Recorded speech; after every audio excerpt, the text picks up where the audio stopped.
get bowled out for 80, and the Clarion Eagles chase it in 6 overs. That's actually what's supposed to happen.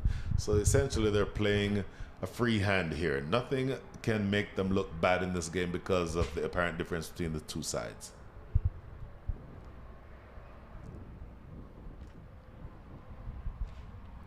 The thing that I really like about how this tournament is set up, and that they have actually put in a team of your up and coming players, is the fact that when you have youngsters within the team, you'll see that they might get to bowl and over when the game's gone. Or they might get to bat lower in the order. They don't get to then play where they typically play. They don't get to bowl the number of overs that they typically bowl. And so when you put in a team, shot down the ground, and that's going to be the first boundary of this innings. When you have a team of them in there, they're then allowed to play in the roles that they typically play. And I think that's very important, especially when you're trying to give them exposure, because exposure doesn't mean just being around a team. Exposure is being around a team and being able to do this. Yep. Right there, being able to take on a top bowler and striking them down the ground for 4 runs like that. That gives confidence like no other. By the way, let's not sell them short. We'll talk about that team after the over is finished. In fact, that's a ball dropped into the slip cord and no run. End of over number 1, 5 without loss. Let's talk about the youngsters for a second. Adnit Jam. Brilliant young player out of St. Louis. Saw what he did in the U19 World Cup not too long ago. Just absolutely brilliant stuff. Scored a century, if I'm not mistaken. Ansh Boje, Sahar Shwetan, Amagar Pali. All young up-and-coming players. Sahar Shwetan from the North Carolina area. Ansh Boje from Dallas. Amagar Pali from the West Coast. Aaron Nadkarni right here in the Houston area. Utkar Shrivastava also from North Carolina in as captain. Then the bowlers, Sahil Garg, Shivshani, Arya Garg, and Vatsal Vagela. Just really solid youngsters. And again, they have the talent that allows them to compete at this level in this tournament. But the bigger issue for me is the development that they get from being able to play with the players of the caliber on the Clarion Eagles. And you do have a lot of that young talent, don't you? Recently, I guess not so recent anymore, it was last year, but USA sent 2 full squads to the under-19 Super 15, the West Indies, and that was prep for the upcoming under-19 qualifier that was played about a month or so after that. Canada was also in that qualifier, US taking the only spot to the World Cup. But just goes to show you the depth that there is in the youngsters up and coming here in the US. We talk about pathway, and we've highlighted some of the struggles with the pathway, but when you've got pathway producing good players, there are positives there as well.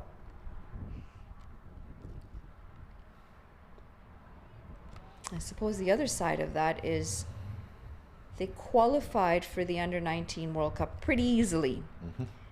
But they didn't have the easiest of time at the under-19 World Cup. There were some highlights here and there, but when it comes to being able to compete against the under-19 teams from around the world, especially the full members, we can still see a pretty major gap. But if they keep doing the development work, if they keep going the right direction, then you will see that gap start to close with time. Big, flashing shot and nearly misfielded. Should just be, actually I think they're just going to run the 1 run there.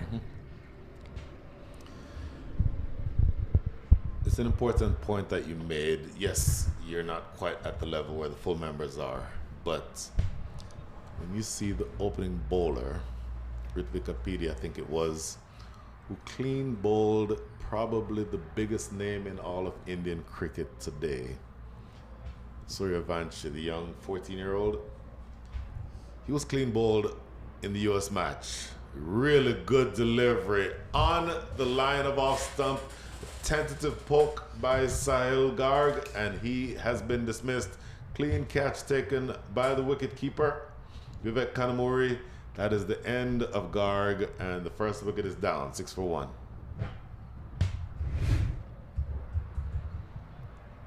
at this line. That's really a good line. On that fourth stump line, Abimanuel Lamba, the bowler, and I'll tell you, even though he's wearing Mukhtar Ahmed's jersey, looks nothing like Mukhtar Ahmed, but he absolutely delivers a peach of a ball there on that off stump line. And the thing about Arya make that Abimanuel Lamba that makes him difficult to play is that he is unorthodox in the sense that he swings the ball into the right-handed batter. Most fast bowlers, right-handed fast bowlers, swing the ball away from the right-handed batter. So as a right-hander, you're in two minds if the ball is on the line of fourth stump because you're not sure if it's leaving you, but this one essentially not leaving him, going on straight with the arm, and as a result, he played inside the line that finds the outside edge, and the nick goes through to wicketkeeper Vivek Kandamuri. So a good piece of bowling by Abimanuel Lamba, and the first wicket down, 6 for 1.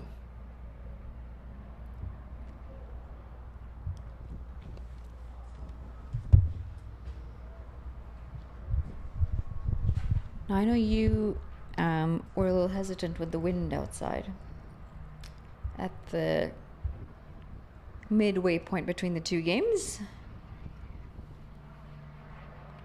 But it was a very nice walk. 3 quick laps in. The breeze was very refreshing. And you know, it's just nice to be oxygenated again. Clean, fresh air.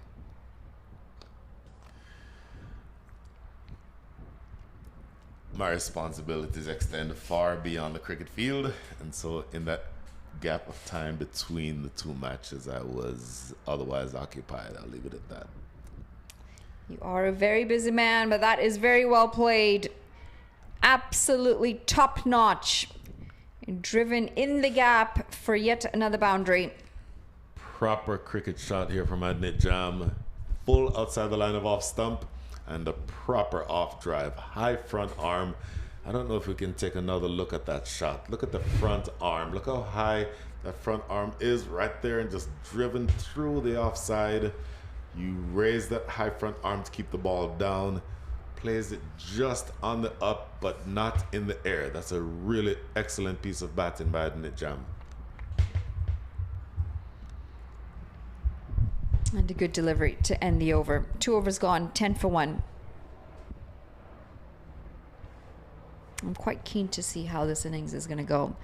Just keen to see how the youngsters are going to adapt to playing against this competition. Now, I know a lot of them already do play in minor league against these players, but there is pressure when you are just a whole team together of youngsters, and there is pressure knowing that you are going up against a very stacked side in Clarion Eagles. We listed the names a little bit earlier of some of those big names, and mentally you've got to be able to find a way to cope with that.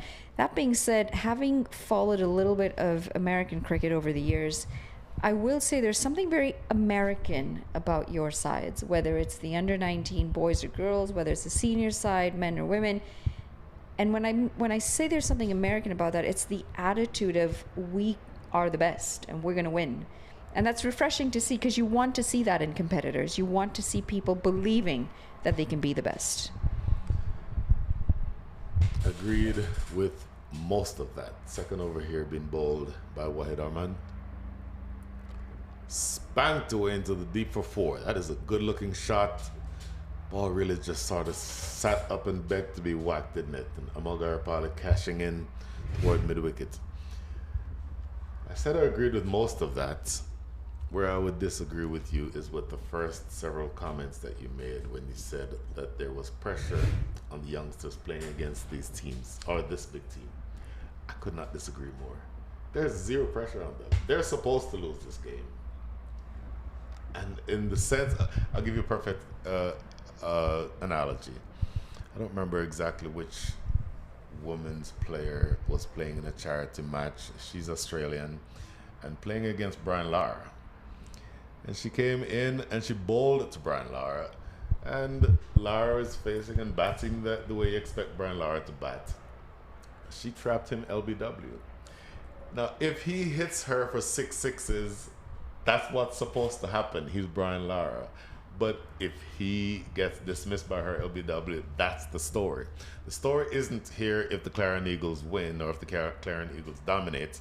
The story would be if they were to lose. So if the youngsters lose, that's what's supposed to happen. That's why I think there's no pressure on them. What that's not. Can't quite hit the gap. It'll be a single. That's not quite what I mean by pressure, though. I don't mean pressure of winning or losing. Okay. And what I mean by pressure is predominantly the fact that they are competitors. And from a competitor's mindset, you never want to do poorly.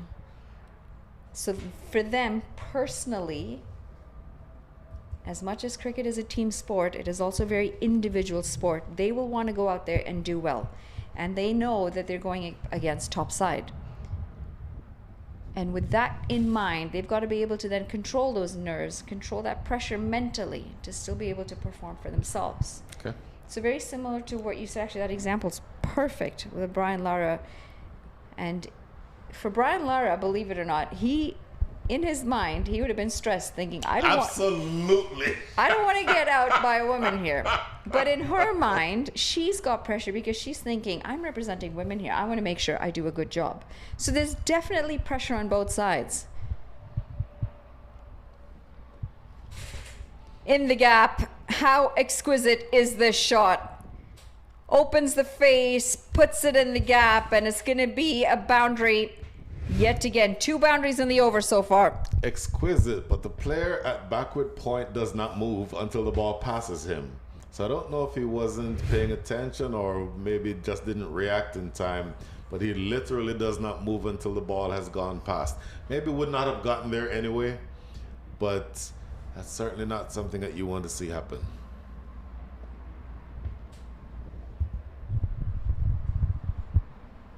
Excellent batting. Amog Arapali. 3 overs gone, 21 for 1. Impressive because he's been able to pick the gaps in the offside one after the other. Shows the amount of control that he has. Shows the amount of skill. We talk about technique and technique being important. A lot of technical players, but if you don't have the ability to do this is skill. Being able to hit those gaps, then technique is essentially useless. This is absolutely true. It's a very unique way of marking his run-up. This new bowler is marking his run-up 1 foot length at a time. And it seems like that would take about 30 minutes to be able to get your run-up right. It's Abhimanyu Lamba who is somehow making sure that he gets his run-up right. Maybe he's going to be coming on to switch ends from the next over. But in the meantime, it's going to be the man I referenced earlier, long-time player for the U.S., Jesse Singh, who takes up the attack from the highway end. Jesse Singh has been playing for the U.S. so long that he was playing for the U.S. when I was on the USA board. He's been playing for the team for that long. Now, he was at the World Cup with your senior side recently, and then he left because of an injury. Do you know what the injury was? I do not know what the injury was.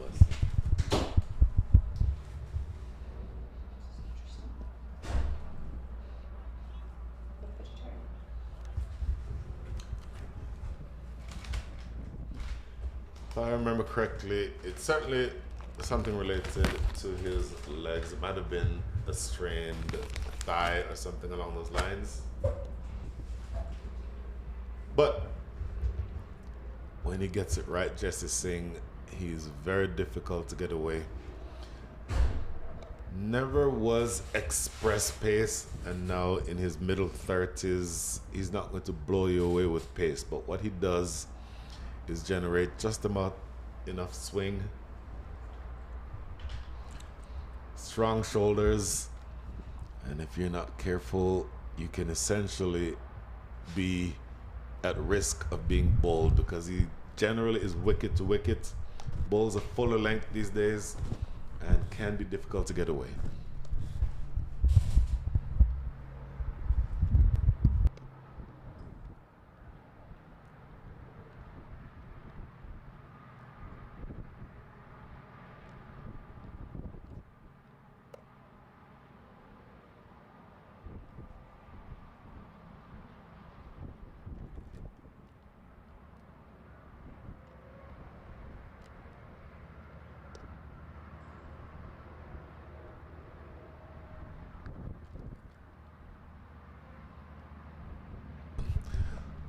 So 2 delivers into his spell. Jesse Singh has conceded a couple of singles.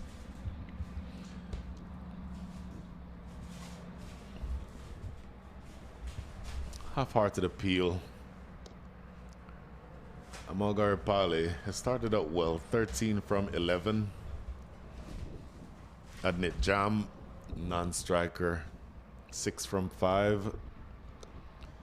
And the youngsters, 23 for 1, starting out here. 2 delivers into, make that 3 delivers into over number 4. So you're exactly 99 balls left in the innings, 23 runs on the board. Scoring at the rate of 6.57 and over, which is handy. That will get you to 131, assuming that you're able to maintain that exact scoring rate throughout the entirety. May not do it here much longer because Jesse Singh has just gone right through Amogar Pale, full and straight, top of middle knockback. Second wicket is down. So let's take a look at this again. Jesse Singh angled in. When I said top of middle, it's actually the middle of middle. You can't get it straighter than that. And this is a beautiful delivery. Look at this from around, make that from over the wicket, relatively wide of the crease.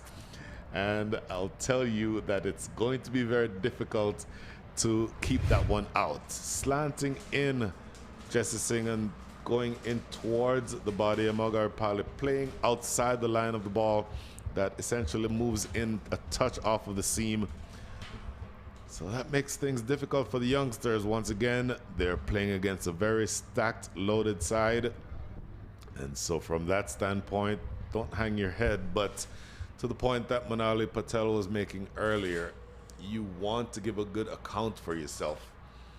And you certainly want to be able to match yourself and your wits against the best that this tournament has to offer. And I'd certainly put the Clarion Eagles in that conversation as being among the best in the tournament.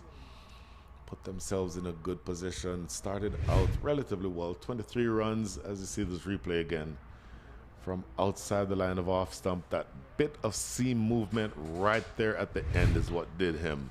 So angled in from that angle, it will be a little bit tricky, but the extra seam movement right at the end is what caused that ball to miss the inside edge of the bat and crash onto the stumps. High level bowling by the USA fast bowler Jesse Singh. So new batter at the crease, Ansh Boje. Talked about him earlier. Youngster, plays his minor league cricket in Dallas. The name of his team escapes me this very second, but he is from the Dallas area. Good young leg spinning right hand leg spinner, but more to the point, a top order aggressive left-handed batter. Matched up against the veteran here. Interesting matchup here. Jesse Singh, first ball to Ansh Boje. Immediately off the mark, punches this into the offside. And so yeah, you wobbled a little bit initially. First over just went for 5. A wicket fell in the second over.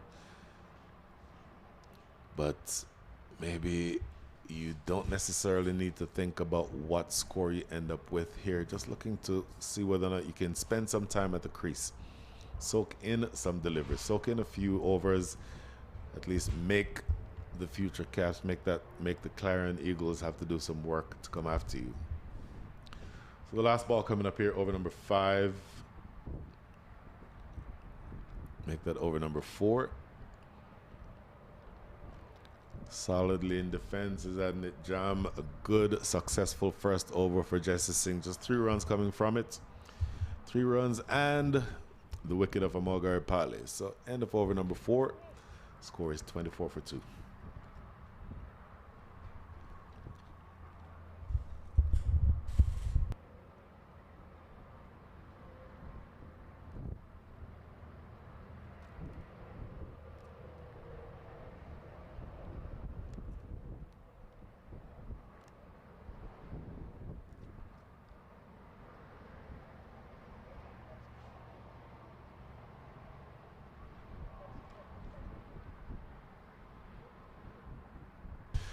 So 24 for 2, 4 overs in the books. Jesse Singh among the wickets. Wicket also taken by Abhimanyu Lamba. So both wickets that have fallen have come from the southern end of the ground. And just as I suspected, it is Abimanuel Lamba who is taking up the attack now from the forest end, the northern end of the ground here in Prairie View.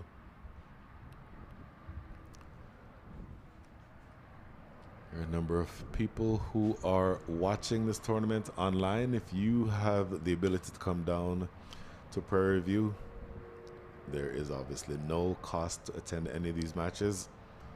You may want to bring something to sit on. We don't necessarily have a whole lot of infrastructure that you'd expect at a full cricket stadium, but in the moment, when you have the ability to come here to Prairie View, wonderful area that it is, feel free to come. Bring a chair, bring a drink, bring a snack, if you will, for Manala Patel, and watch some free cricket. Abimanuel Lambo back into the attack. And by the way, if you're following online and not able to come down and watch, if you'd prefer to just stay following online, feel absolutely free to drop a comment or two on that chat function on YouTube.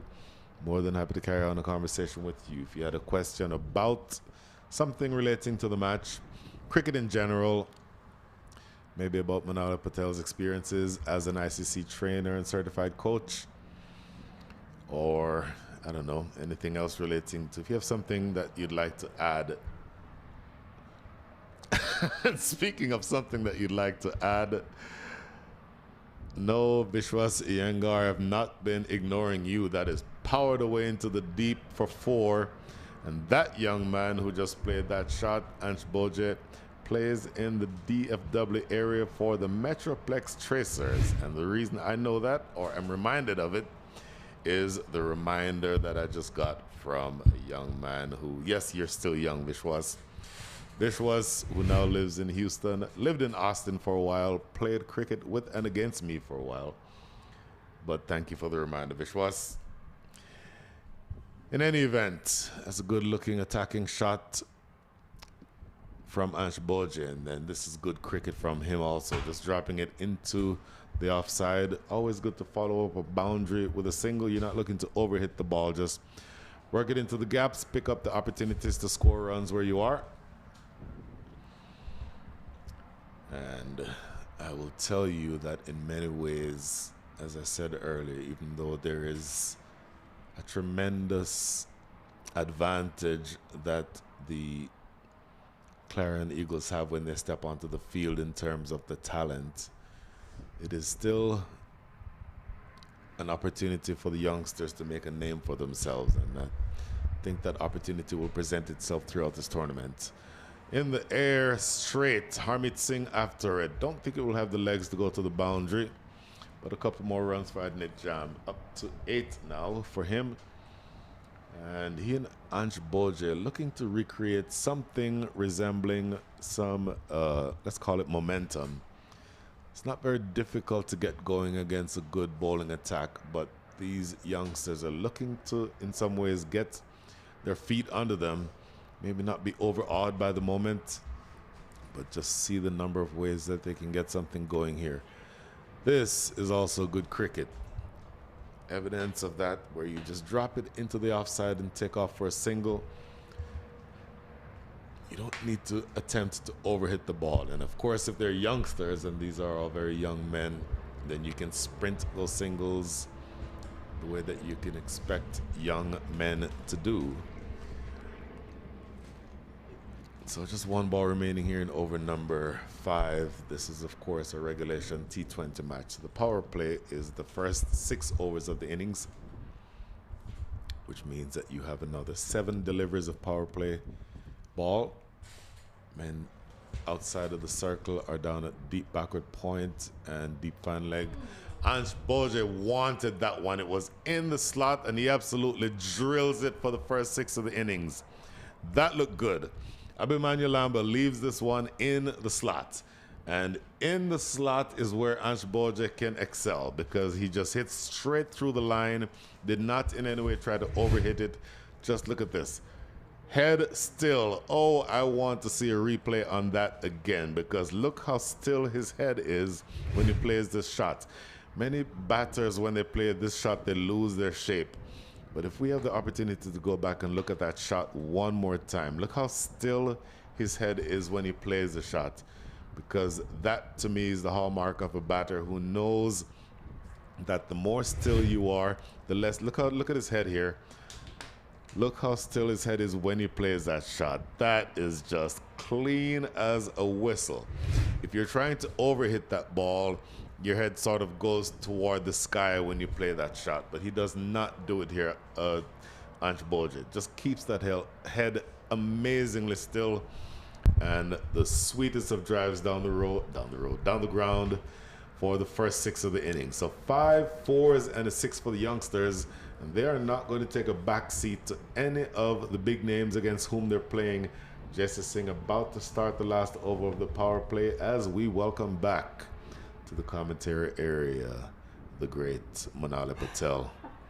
Outside edge and gone. And that quickly, as soon as I say that, Jesse Singh strikes with his 2nd wicket in as many overs. Outside edge of Adnit Jam's bat found, and wicketkeeper, look at that, really good delivery there. Wicketkeeper Vivek Kanamuri collecting that edge just off the bat, and by goodness, that is wicket number 3 that falls. So a little bit of a partnership was starting to develop. 11 runs came from the previous over, but here Jesse Singh strikes back for the Clarion Eagles, 38 for 3.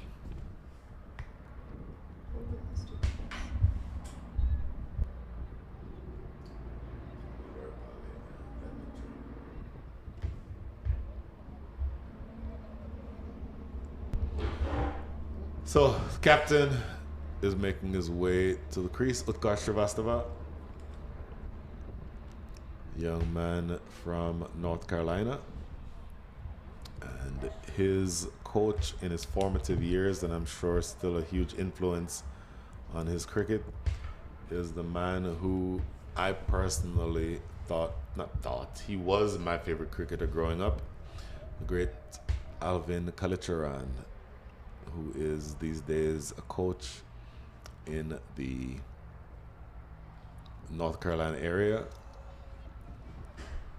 And you will see a lot of the influence from Alvin Kalicharan in the way that Utkarsh Srivastava bats. Generally is very calm, very still.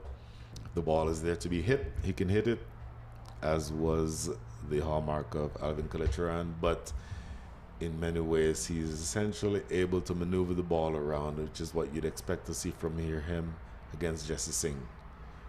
Oof, played with very soft hands. That is a very good shot for 4. It may not look like it was a very good shot. What I mean by that is that the outside edge of the bat was found, but look how softly he plays this. Very soft hands. And so what ordinarily could have flown toward the slip fielder does instead stay on the carpet and roll all the way down to the boundary for 4. So immediately off the mark here, the captain played this again with very soft hands and just makes sure that you don't want to push out in front of your body at the ball. Just playing it soft enough in such a way that it does not carry to the fielders in the slip cordon. Yorker length this time. Played it into the leg side. So a good positive start for Utkarsh Srivastava. Struggling just a little bit last over here in the power play. 3 balls remaining in this power play. Jesse Singh, 1.3 overs, 2 for 8 has come to the party. Now, Ange Boje is naturally aggressive. There's a fielder down at deep backward square leg.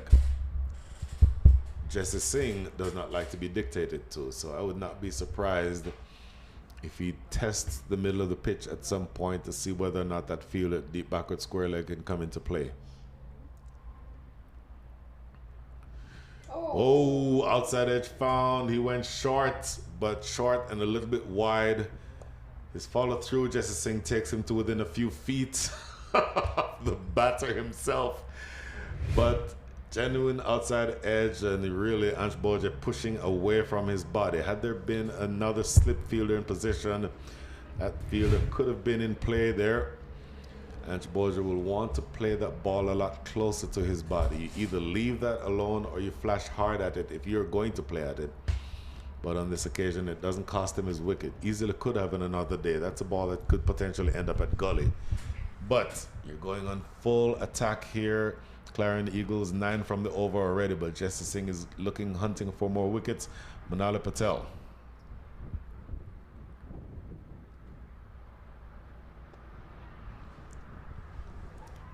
I'd really like to highlight here is the run rate that they're going at.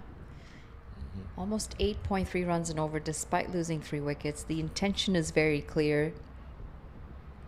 The aggression is there. And yes, it is calculated as well. It's not just throwing their bat at everything. The impressive part is the way they've paced the innings so far and the overall intent in the batting.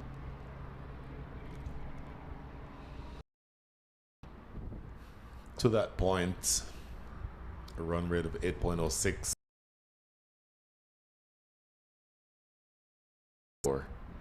Particularly against this bowling lineup. Looks to slash this one away, Ansh Boje. Not able to get anything on it. Good, successful over by Jesse Singh. End of the power play. 9 coming from that over. End of the power play. Future Caps, 47 for 3.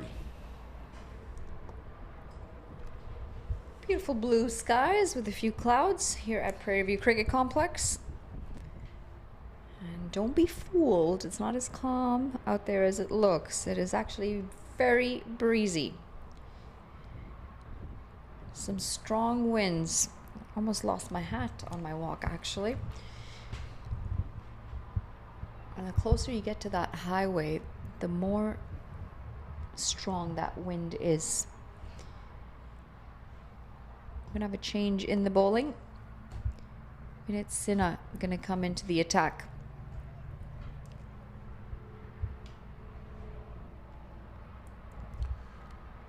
Vinit Sinha maybe not quite as heralded in terms of reputation as some of the other names that we talked about earlier on the Clarion Eagles.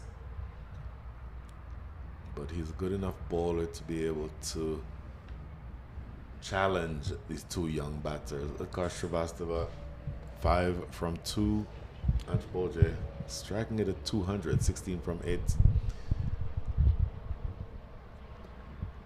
Not going to get a single there. Look out. Oh, I'll tell you what, had that been a direct hit, Harmeet Singh typically hits from that range. You don't want to go stumbling out of your crease in that way. Take a look at this. Seen a couple of moments of indecision between these two now, and he would have been gone by quite some distance. Got to try and communicate better with your batting partner. I like what I've just seen. They've gone down, had a quick chat. You want to make sure that you don't lose wickets in that fashion. That's a waste of a wicket. Oh my goodness. There certainly has been indecision, but that was just, I hate to say carelessness, but Ansh Boje should know better than to be going that far down the track on a situation where there was no opportunity for a run. So 6 overs in, power play done and dusted. Your thoughts about what you've seen from the youngsters, the future Caps? A couple of deliveries into over number 7. Very similar to what I said earlier. Yes, they've lost 3 wickets, but the intent has been impressive. The approach has been impressive. And had they lost those wickets playing irrationally, I would have been a bit more critical. But they've lost those 3 wickets because of some decent bowling from the opposition. Therefore, I think they're going well. And that mindset is in the right place, which is exactly what you want to see from your up-and-coming crop of players. Oftentimes, coaches work very hard in coaching technique and getting them to get in the right position and whatnot, but what they don't end up working on is that mental aspect of the game, and that's what differentiates you from an average player compared to a player at the top. If you don't have that mentality of a competitor, if you don't have that mentality of being able to hold your nerve, being able to compete in stressful situations, then it doesn't help you as a player, especially at the top. Struck back powerfully past the bowler, and this is going to race away for 4 runs. Top shot this. Straight down the ground. There's always room for runs straight down the ground, and the timing on this one is what to me is most impressive. That is struck with some power. With Kostrevastova, look at this again. Oh, hammered right past the bowler. My goodness. Technically, it's an opportunity for a return catch, but I was struck with such fierce power that really could get nowhere near it. Again, just punching this one now into the deep. Saif Badar down there at long on. I would assume or estimate that he has the strongest throwing arm of anyone on the field, including the fast bowlers. I don't know that I've ever seen anyone with as strong, a powerful throwing arm as Saif Badar does. So keep an eye on that as you get through this game, because sometimes that fielding opportunity and the opportunity to sort of threaten not just the runner coming to the non-striker's end, but to the one at the striker's end, because he can throw the ball 100 yards. And in the meantime, the man who is now currently about 20 yards away from you and me, Harmeet Singh, I'm wondering when he's going to come into bowl, because he's a wily customer himself. There's one ball remaining here in over number 7. By the way, the 50 is now up, 52 for 3. 50 came up with that 4 a couple of deliveries ago. Quick single taken on the infield. Closes out a good productive over. 8 runs coming from, make that 6 runs coming from it. End of over number 7, 53 for 3. I'm not too bothered by the 3 dot balls in the over. And very quietly and carefully still pick up 6 runs at the end of it. It's all about now building this base between these two, getting a good partnership, similar to what we saw in the first game between Milind Kumar and Smith Patel. Partnership's key. Well, they'd love a partnership like the one we saw this morning between Milind Kumar and Smith Patel. They put on 102 unbroken for the 3rd wicket. 3 wickets down here. So this is a 4th wicket partnership that is just now getting started. It is now worth 15. And this man is going to be looking to see how he can break the partnership. He is one of the more skilled bowlers that you'll see anywhere. His regulation delivery is a leg spinner. Typically turns it into the lefty, away from the righty. He'll be bowling here to Ansh Boje, but he can bowl the googly, he can bowl the flipper. He has so many different varieties. Always among the leading wicket takers in any tournament he's a part of, to include the World Cup where he competed for the US a couple of months ago. This is an interesting matchup here for Ansh Boje.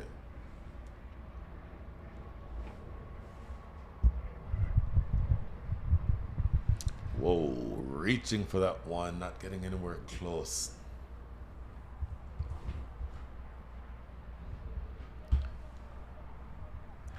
Around the wicket to the left-handed Ansh Boje. So the regulation delivery, the regulation leg break would be an interesting one, turning in from around the wicket. Pay attention to the varieties that he has, though, because he has the one that leaves the left-hander also. My goodness, well, that went for 4. I'm expecting for that just to be a punch into the offside for a single. It never loses pace across the turf. What a boundary. I must say, I really didn't think this was going to run away for 4. I thought the fielder would have had this cover, but that is, first of all, it's a poor effort in the deep. I think he could have done better to get down. But that being said, how sweetly was that time to run away for 4 runs?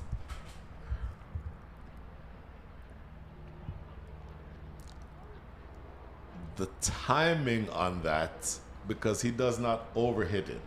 It essentially is just him leaning on the ball, playing it under his eyes, and it races across the turf. Such a good looking shot from Ansh Boje, who's now into the 20s. Just has to be a little bit watchful here. There are a lot of variations from Mohammad Mohsin, but there's also a slip in place for that reason. Mm-hmm.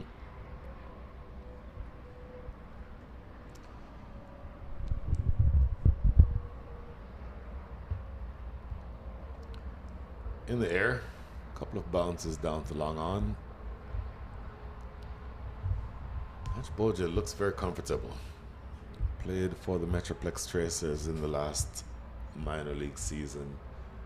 And just looking back at that replay, the last ball that Mohamed Mohsin bowls was actually the one that went away from the left-hander. So again, the variety is there. The different ways that he has of being able to make the batters think about what shot they're going to play is something that I think is worth talking about as you get through the rest of this match. Single to end the over. 8 overs gone, 59 for 3. Again, another over with 6 runs coming off of it. So they're keeping at least to a run a ball. Last 5 overs have gone for 38 runs. So scoring rate of 7.6 through 5 is evidence that they're keeping the scoreboard ticking. I've been projecting for the last several overs to that score around 150. Right now the projection is 148. This pair has now put on the largest partnership in the match so far. Quick look at the scorecard tells you the story.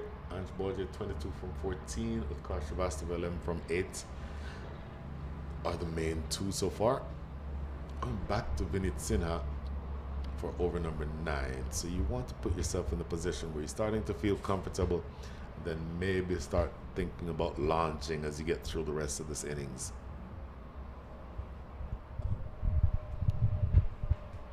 Very easily played down the ground here for Kar Shrivastava. The captain will know that he's needed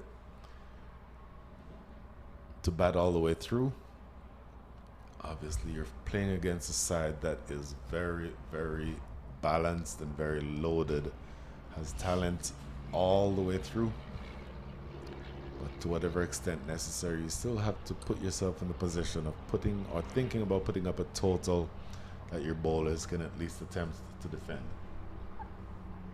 Oh my goodness.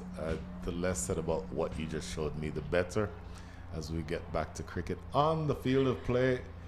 Ooh, that's well bowled. Tell you what. Cramped for room, difficult length, excellent delivery. I'm just sure why you pay attention to this stuff, Manala Patel.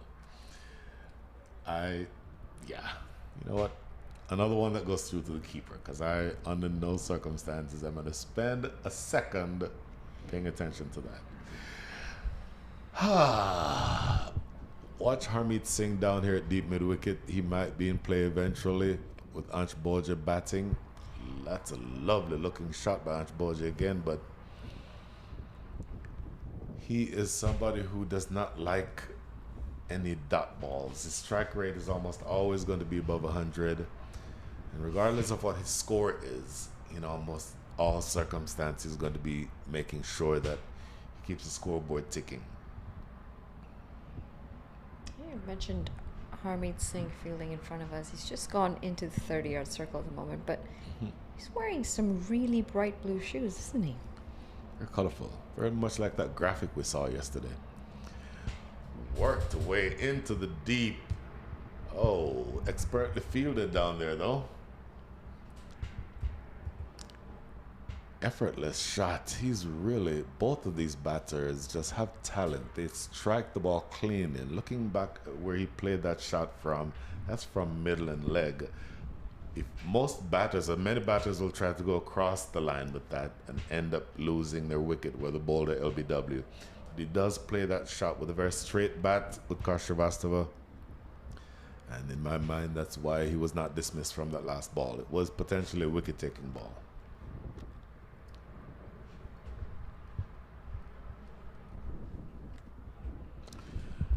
There he goes again. That's the shot I was looking for him to play. That's why I said earlier Harmeet Singh was going to be in play, because that is one of his favorite shots, Ansh Boje. This time he hits it out of the screws for 6. My goodness, he's latched onto this. And again, it's the balance and the shape that these players are holding so well.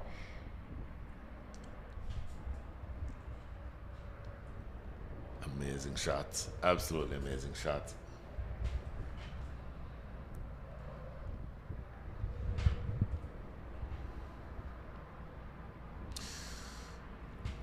not quite as fluid on that last one. Zips through to the keeper. End of over number 9. But a good, solid partnership developing between these two youngsters, Kar Shrivastava and Ansh Boje. 9 overs in the books, 68 for 3.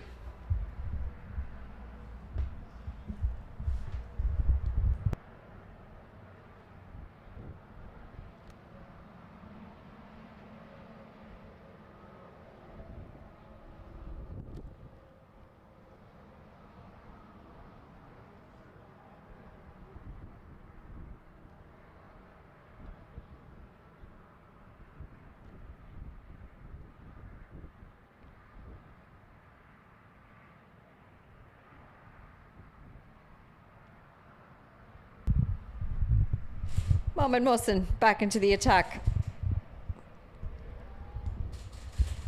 Did you try your hand at some leg spin?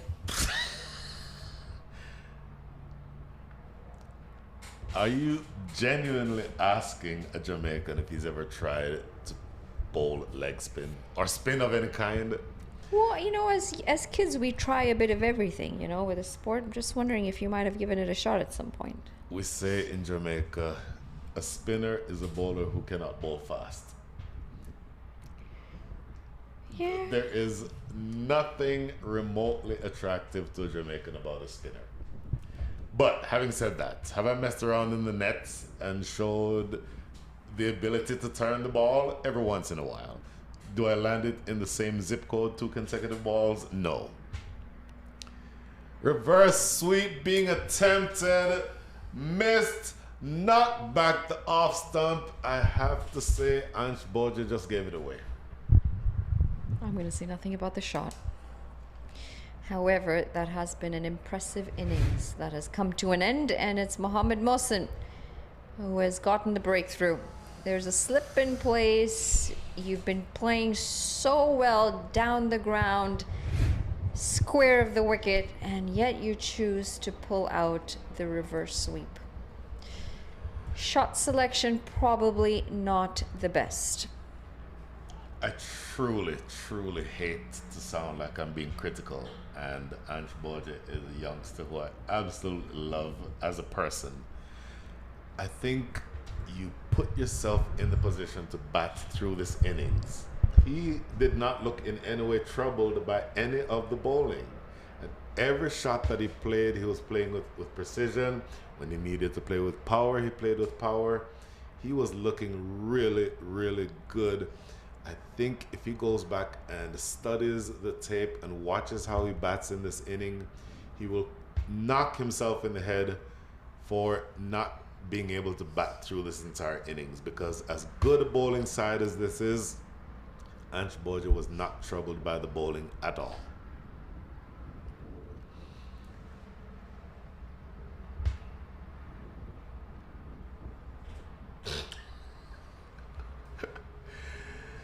So, a new partnership will have to be developed now between the captain and his lieutenant, Sahar Shwetan. Excellent young batter out of North Carolina as well, Sahar Shwetan. I remain flummoxed, Manala Patel, at the graphic that you just showed me on your computer, on your phone, and I am amazed. But anyway, back to the action on the field. A single to start off with here for Sahar Shwetan. I've always had trouble saying his name. Sahar Shwetan. Sahar Shwetan. Thank you. Mohamed Mohsen now has 2 righties to bowl to, which is another reason why I'm a little bit disappointed at that dismissal, because it always makes things more difficult on the bowling side if you have a lefty and a righty at the crease at the same time. Slower through the air. Good delivery. And a good clean pickup in the steal a single at the same time. 3 singles to close out over number 10 halfway through the innings. The score is 72 for 4. Still at above 7 runs and over. and trying to keep up with a decent run rate to set themselves a respectable total. Got some decent bowling too, haven't they, this side? These are the wickets that we've seen gone down. At least one of the wickets anyway. Abimanyu Lamba is the man who has a wicket under his name. And I mentioned this gentleman's name not too long ago. Harmeet Singh into the attack. I told Harmeet Singh about our discussion about spinners and no balls earlier. I jokingly suggested to him, because I have actually seen him bowl no balls before, that Munali Patel may not have ever seen you bowl, and he angrily retorted that he has fixed that. So you don't expect to see any spin or any no balls bowled here by Harmeet Singh. Is this recently, like between last game and now? Like 45 minutes ago.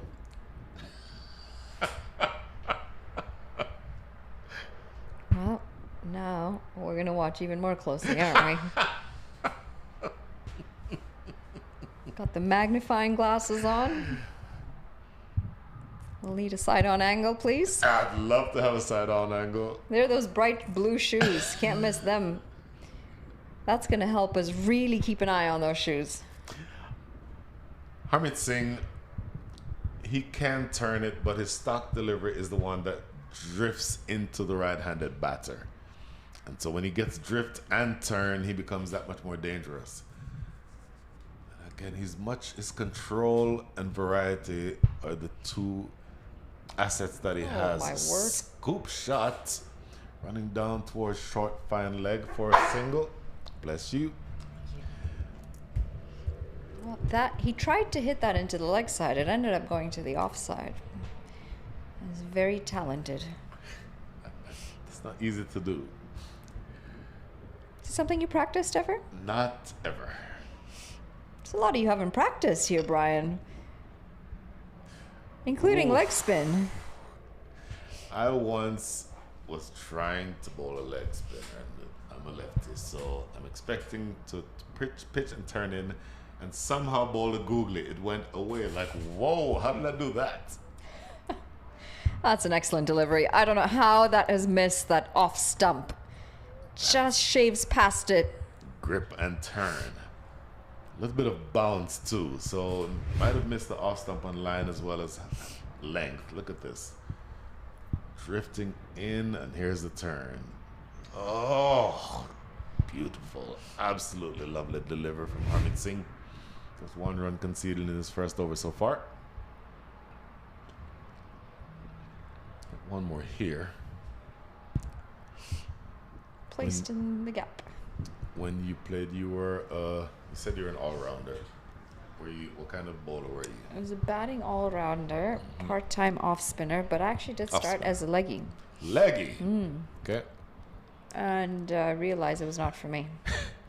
There's a scoop shot being attempted again. This time it comes off, maybe not quite the middle of the bat, but it's a productive shot in the sense that you get a single for it. 3 runs come from over number 11. 7-5 for 4. It's a very difficult bowling art, isn't it? Leg spin. And always amazed at those who can do it well.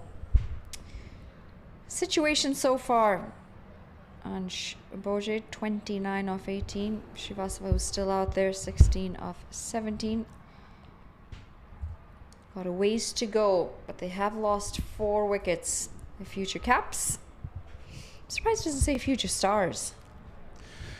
Caps in the sense that these gentlemen will eventually wear the USA cap. Oh yeah, no, I get that, but right. I'm just thinking it'd be very American if it was future stars. Maybe you have 2 teams. One is the future stars, the other is the future stripes. Hey, you guys love your stars and stripes, so I would not be surprised one bit. I'm surprised that it doesn't say stars. Oh, goodness.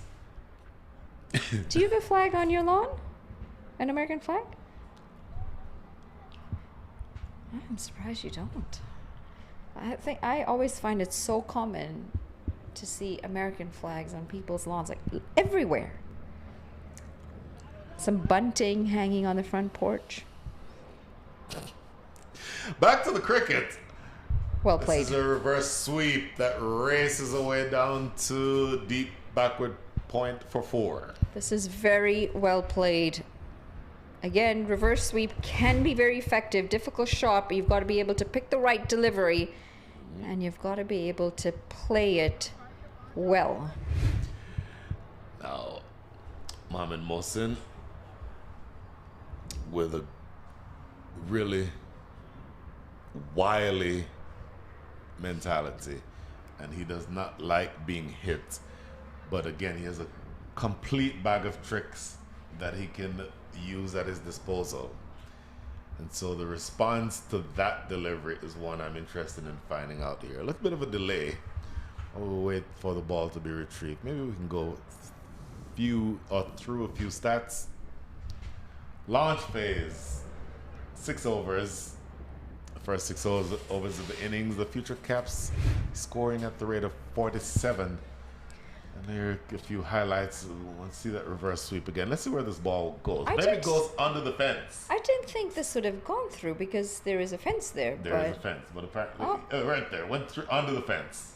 There. Well, they're looking for it on the other side of the fence, and I have a feeling it's... Oh no, it went. Is it? In fact, they've already retrieved it. It went There you under the go. fence and came through on the outside. So let's just say that the we call those snake balls here. Hit it in the bushes this time of the year. You're not just dodging bushes. You're also dodging rat snakes. You're dodging potentially rattlesnakes. Maybe a coach whip or two. What did you call that? A nutria? Nutria, yes. Are they underground? Are they rodents? Do they live underground here? They do not live on the ground. They're very anywhere that you see large bodies of water, fresh water, you're likely to find a nutria. And I was last years old when I found out those animals exist. Another reverse sweep. Is this going to go for 4 more? I think that's going to be a bye. Straight a reverse sweep as I've ever seen. What's buys? That's a bye. Did not play it at all. How about this? A leg spinner bowling. The ball goes away for 4 buys. What does that tell you about how much the ground has quickened up in the last couple of days? We haven't seen any moisture apart from just dew this morning. There's been no rain, no precipitation. There is precipitation expected on Saturday. And that is semi-final day, so that's gonna be interesting. And this is why I've said that we are going to see net run rates coming into the equation. So every run's gonna matter, every wicket's gonna matter. They've got to try and get as close to a perfect game as possible to help that net run rate situation. Wow, this is a lot of reverse sweeps, and this time he does find the middle of the bat, and it is going to run away for 4 more. That is 2 fours successfully struck off the reverse, and the third attempted boundary is that of a bye that he attempted the reverse sweep on. There have been 4 reverse sweeps played in this over. The last 4 balls, all 4, he's attempted a reverse sweep. If you're purist, you're rolling your eyes. But clearly, Sahar Swetan has found something that he likes about Mohamed Mohsin's bowling that makes him think that he can score off of that shot. The conventional sweep this time. Harmeet Singh cannot get there in time.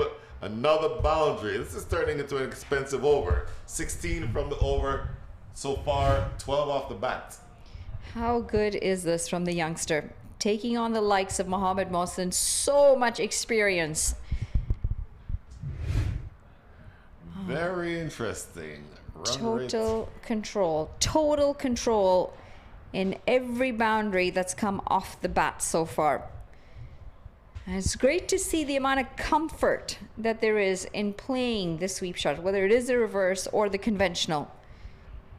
You can tell he's been working on that shot for quite some time. Different length this time, and was able to just tuck it away for a single. What an over this has been. 12 overs gone, 92 for 4.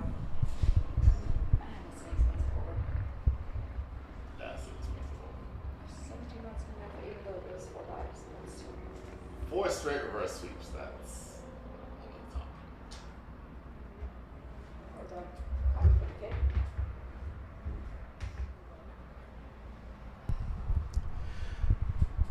Harmeet Singh appears to be getting ready to resume.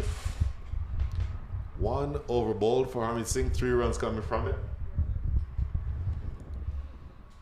Let's see if the Festival of Reverse Sweeps is still on.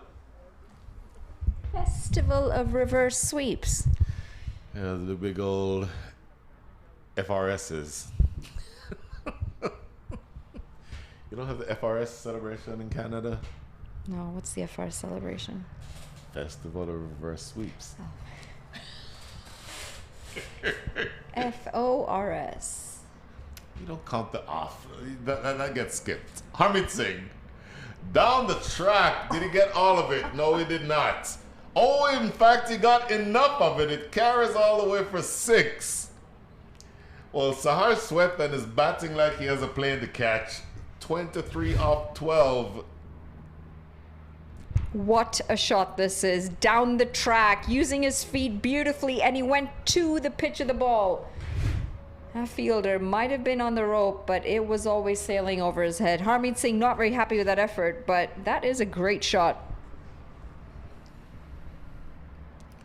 Quicker and flatter is a response from Harmeet Singh. Going back to what you just said about the response from Harmeet Singh, because he thought that the fielder on the boundary, I believe that's a Karshit Gomel who's down there. Had it been somebody maybe the height of a Mohammed Mohsin, who's maybe 6'1", I think he probably catches that. But Akarshit Gomel, not the tallest man around, and not able to get to it. Cut away this time in the gap, but to the fielder in the deep. Jesse Singh doing the cleanup work there. So it's going to be interesting. The youngsters are starting to feel like this is something that they can bank on. This is now tied for the largest partnership in the innings so far. Quicker. You know what the youngsters are saying?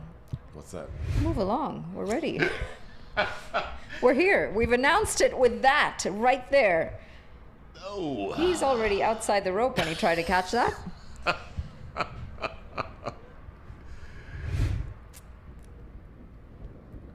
Very impressive. And great signs for the future of cricket in USA. It may not sound like much, but the very first partnership in this innings was 6. All the other partnerships since that have been double figures. Second wicket partnership 17, third wicket partnership 15. Those two are middling. Fourth wicket partnership 31, and the ongoing partnership with that single is now the highest partnership in the innings, 32. And you wonder whether or not they can continue doing that. For me, the most important thing is that I want them to make the Clarion Eagles take their wicket as opposed to giving it away. Single closes things out over number 13 is done and dusted. 100 up now, 102 for 4. Look at the wickets that have fallen. Couple of catches behind the stumps. First one here by Abhimanyu. Sahil Garg, the first to go. Yep. Amogarapalli, followed by Adnit Jam. And Ansh Boye, the last one to go right there from Mohammed Mohsin. Yeah, Mohammed Mohsin will like the fact that he knocked over Ansh Boje. Ansh Boje will be disappointed that he was dismissed in that way. Down the track again, turning it into low full toss. Just be the single. Mohsin now into his 4th over. So some steady spin options is what you have here. Somebody else who has not yet bowled, Sanjay Krishnamurthy, left arm orthodox. He's now standing at backward point. So I've got a question, and it's not necessarily to you but maybe you could share your thoughts on this as well. You've already got players at the senior level struggling to make it into the senior side because of all the competition. You've got your under 19s and your under 23s starting to knock on that door. This is going to be very difficult. That's a wicket. Tried to go up and over, didn't get the distance. Mohammad Mohsin's going to pick up a second wicket here. It's the skipper, Utkar Srivastava. Gone for 19 off 21. Well, just didn't really get much on that, did it? He neither kept it down nor hit it out. I was saying yesterday when I made my reference to Sir Everton Weeks, who you did not know, that the idea is to either keep it down or hit it out. So if you think you can clear the rope, then throw the kitchen sink at the shot.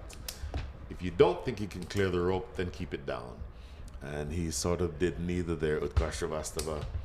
And a pretty straightforward catch in the deep by Abhimanyu Paswal. But your question. Yeah, just so you've already got enough competition at the top, and now you've got your under 19s, your under 23s up and coming. How are the selectors going to manage giving exposure to some of these youngins coming up through the system when you've already got so much competition at the top?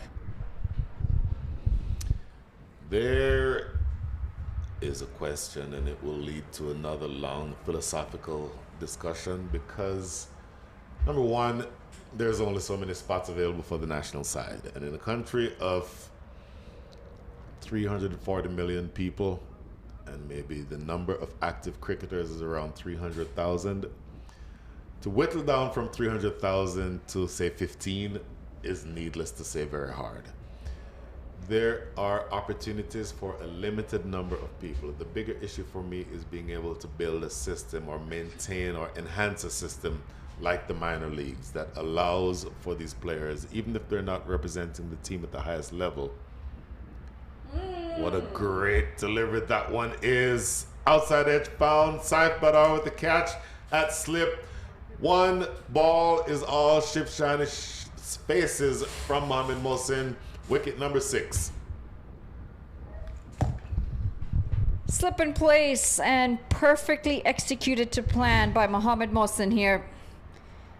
Great delivery, because there is that extra bit of bounce as well off the surface. Turn, bounce, and a bit too much for Shiv Shani to be able to control that delivery.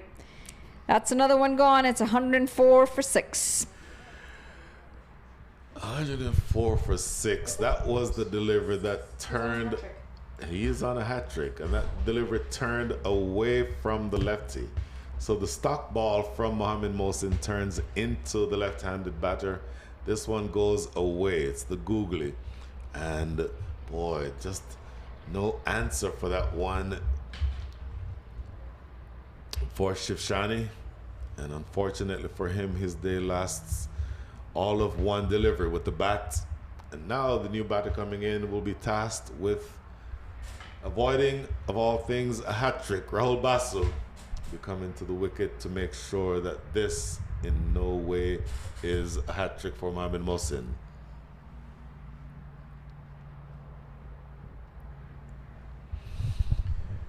Two in two. Have you ever taken a hat trick? I haven't actually. I have not taken a hat trick. Been on a hat trick like 4 times, but never ever actually taken one. Yes. Mohammad Mohsin on a hat trick. Saif Badar at slip. Ooh, went for the Yorker. Ends up with a low full toss. So hat trick is averted. That is a positive aspect from the standpoint of the future caps. But they're slipping further and further into trouble here. 105 for 6 with 1 ball remaining in over number 14. Just have to find a way to finish strong here in the future caps, because they've held on at that run rate above 7.5 fairly consistently. Giving chase himself, Mohammad Mohsin. And a single to end the 14th. It's 106 for 6. Great over. Really, really great over. So that gives you the opportunity then to look at the difference between the phases. As we look through this over here, this ball is caught in the deep, straightforward catch. And the very next position, in fact, we'll go back to that in just a second. Here we go. The next ball in the air, straightforward catch by Abimani Paswal. Then outside edge found and a safe catch by Saif Badar. So 2-2 for Mohamed Mohsin. Didn't get the hat trick, but he will not be worried about that. And I called this man's name a couple of overs ago. Sanjay Krishnamurthy, another left arm orthodox bowler, now bowling to Sahar Swethan.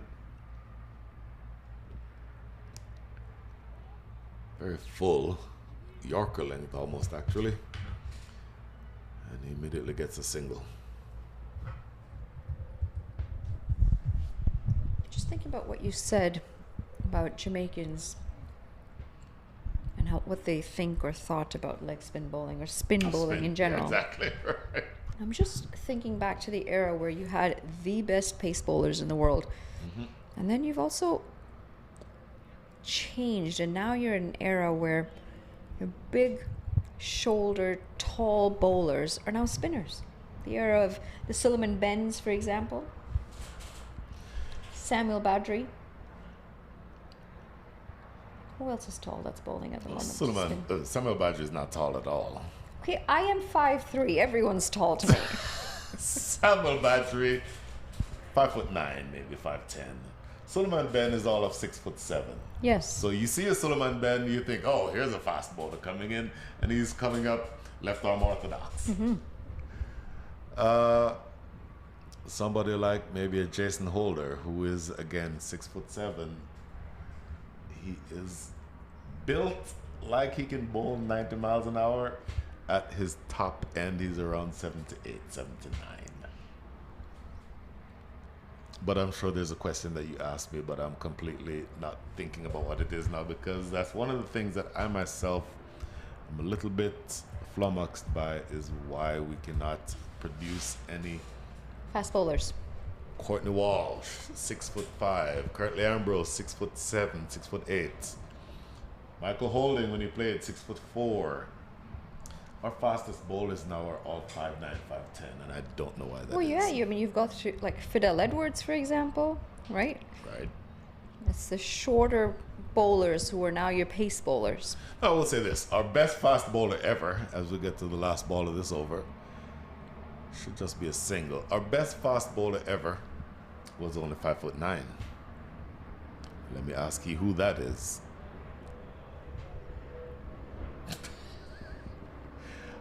In all the lore of West Indies cricket, and you played cricket with a bunch of West Indians, with a bunch of Jamaicans, yourself, men and women, you have to have an idea who our best pace bowler ever statistically was. Maybe not statistically. Best pace bowler ever in terms of what most people who are cricket connoisseurs would agree is our best bowler ever. Pace bowler. Really? Nothing? If you are in Barbados, you'd be bowling from either the Joe Garner end or this person's end. Oh my God. I'm going to have to go to Barbados. You share the same initial for your first name. Nothing. I am low-key offended that you have not yet blurted out the name. By the way, Nelson's 111 for 6.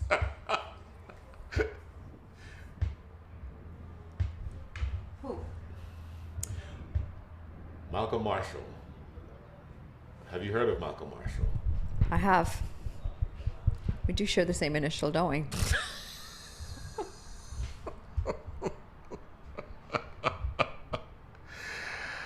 Wow.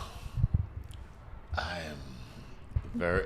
look at this. A guest just came in. Vishwas Iyengar thinks Malcolm Marshall.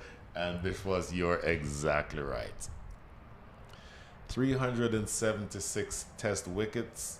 Good enough batter to have scored a 70 odd in a match against Pakistan, I think it was. Played in that match with a broken arm. You know who else did that? Who did?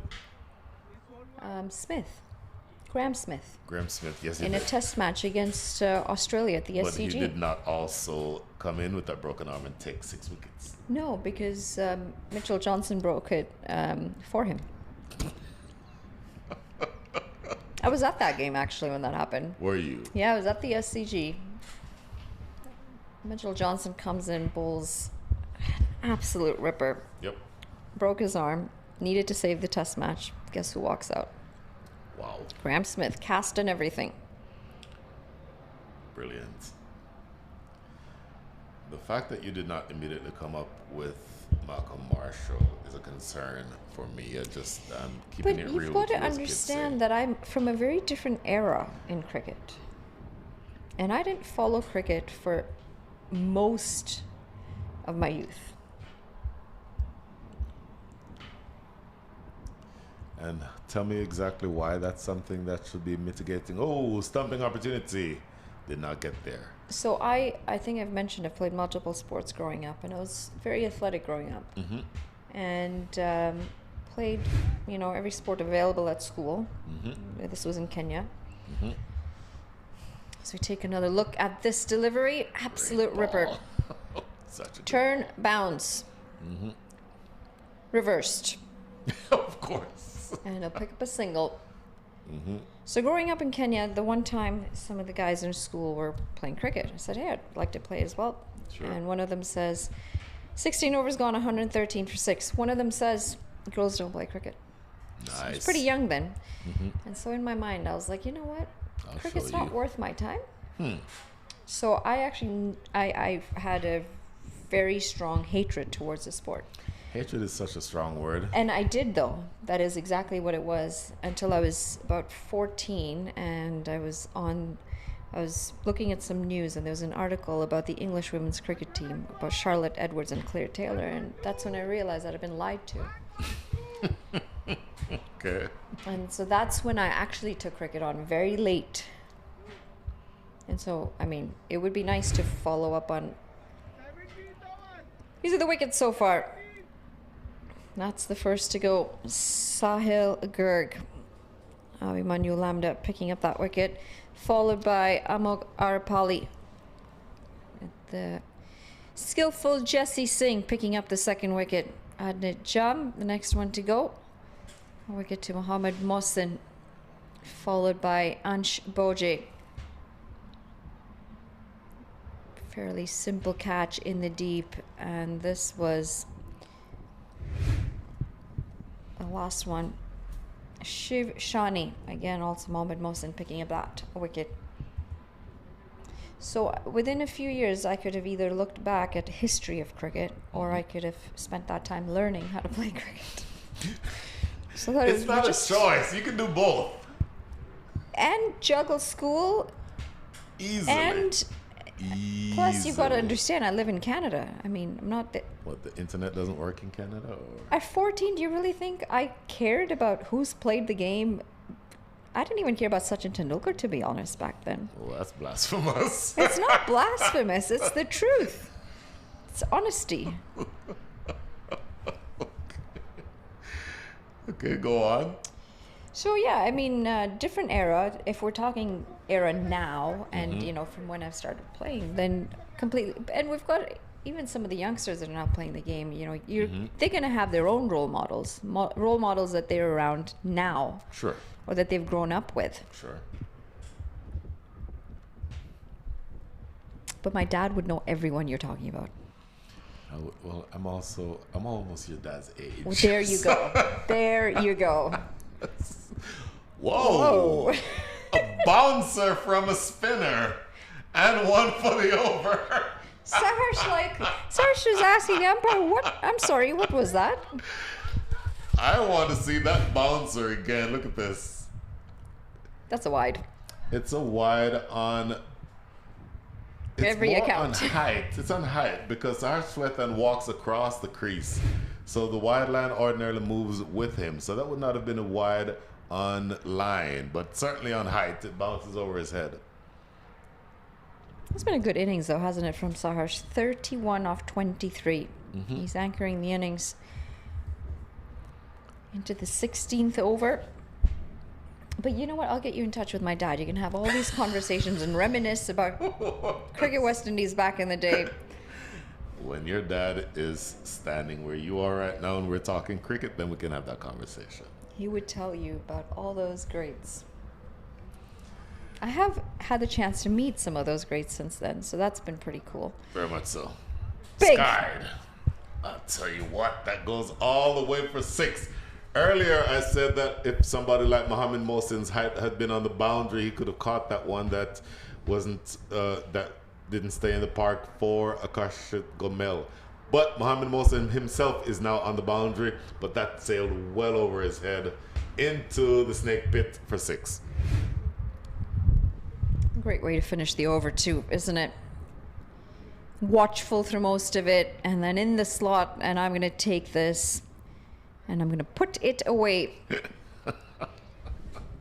Excellent batting, and continuing to maintain that run rate as well. 3 very important overs coming up though. Very much so.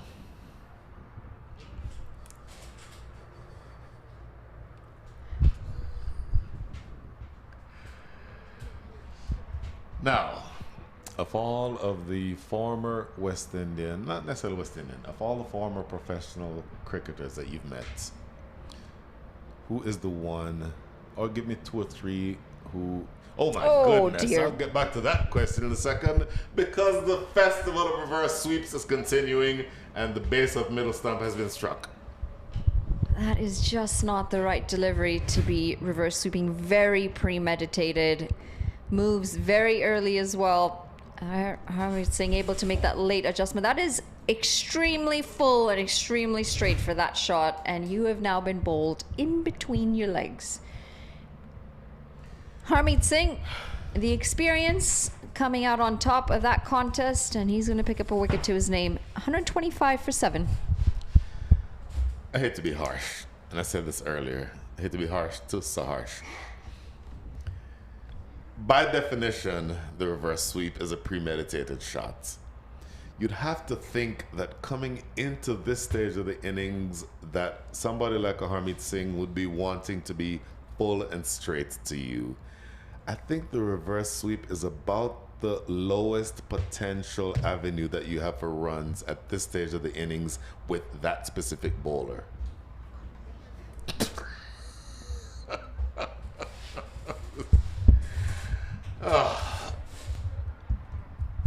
It's not a very nice way to get out, is it?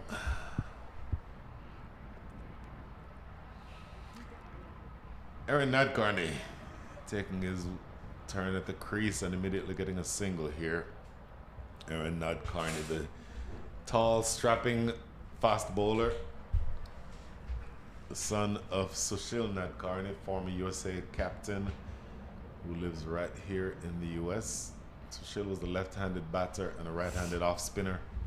Aaron Nadkarni, big right-handed slogger. I hate to say slogger. He can hit clean, but he's known more as a strapping fast bowler. So pay attention to what he does when he comes to the crease, or when he comes to bowl. My apologies. I'm all over the shop. I am all over the shop. You were going to ask me a question before that wicket. Of all the cricketers that you've met as you've done what you're doing these days, who are the ones who have maybe surprised you most with how warm and how pleasant they are? Up and over and into the hands. That's going to be wicket number 8. And it's now becoming a procession of wickets towards the end of this innings. They needed to finish strong to get in a comfortable position. Just losing their way in these important overs, though. Not really getting anywhere near the middle. And a pretty simple catch in the deep for the captain, Akashit Gomel. So we talked about festivals. There was a festival of reverse sweeps as leading to a festival of dismissals at this stage. Before we're about to get this inning finished much more quickly than we were expecting, tell me the answer to the question I just asked you. To be very honest, I've met mostly everyone I've met has been very humble and surprisingly just a lot of humility as well. Courtney Walsh probably stands out the most for me. Such a Jamaican. gentle giant. Jamaican. Jamaican. That's all that needs to be said there. No, but very, just a very humble person, very down to earth, given the fact that this man is a legend. No question. But that's nice to see, and that's exactly what you want to see from people. You do things and you reach milestones in your life, but the most important thing as humans is to be human. And to have that humility. I could not agree with you more. If you are in Savannah Park in Kingston, Jamaica, you're bowling from one end. It's the Courtney Walsh end. You're bowling from the other end. Surprisingly, these days, it's the Brian Walters end. No, I'm sorry.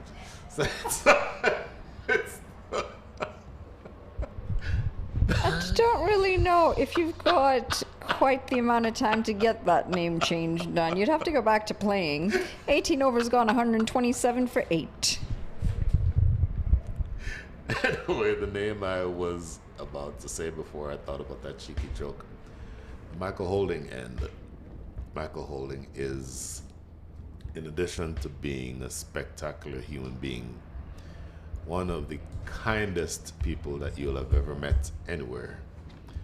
And I am so happy in the years and years that I've been associated with cricket at a non-player level, to have had the opportunity to get to know him personally. Goes past the outside edge here. We're down to the last 11 balls of the innings. 127 is not a score to hang your head about. But I think it could have been 167 with a little bit more, let's call it, of a judicious approach. This lands in no man's land. Aaron Nadkarni wants some of the strike. Aaron Nadkarni versus Sanjay Krishnamurthy is going to be an interesting matchup because Aaron Nadkarni will want to test that area at deep mid wickets. Very tall, 6'1"-ish, 6'2"-ish, somewhere around there. Built like a truck, and he can clear any of the fence all the way around this ground. So he'll be looking for something in the slot that he can elevate. And Sanjay Krishnamurthy will know that. Oh, he's trying to do just that. Misses the straight ball. He knocks the stumps back. Wicket number 9. That's timber. And it's also going to bring upon the 9th wicket, as you just mentioned. Fired in. And the angle always going in to the right-hander. It's interesting because that ball, as the left-handed finger spinner, you'd expect the ball to be turning away from the righty. That ball actually pitches and comes in with the arm. It's the arm ball. And maybe Aaron Nadkarni was expecting that ball to be the regulation finger spinning delivery, so he actually ends up playing inside the line and outside the line, and he pays the price. So one more wicket is all that separates us from the Clarion Eagles getting ready to take their turn with the bat. Last pair coming to the wicket. It's going to be Sahil Garg on strike, lefty to lefty matchup. I think maybe right now they might just be looking to get through this innings, bat out the remaining overs is what I think. 160, 170, all that I think is a thing of the past. Let's just see how far they can get here. Goes past the outside edge. So essentially, collapse may be too strong a word, but they've consistently lost wickets in the back half of this innings. I think they'll be fairly disappointed with that. quicker delivery. Not a short ball, if you will. A direct hit there. He might have been gone, but they'll end up getting another run. And in fact, they may get a third. Nope, Harmeet Singh misfields, but Jesse Singh is there to clean up. That is really interesting because you've seen a quick delivery now from Sanjay Krishnamurthy a couple of times. Around the wicket to the lefty.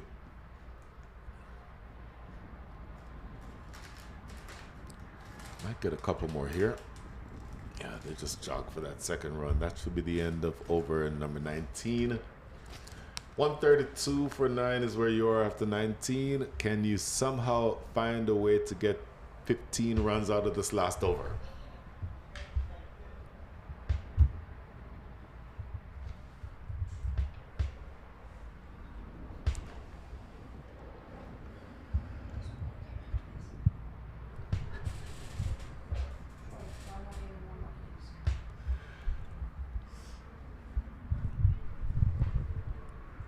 $132 for 9 with one important over to come for the future Caps.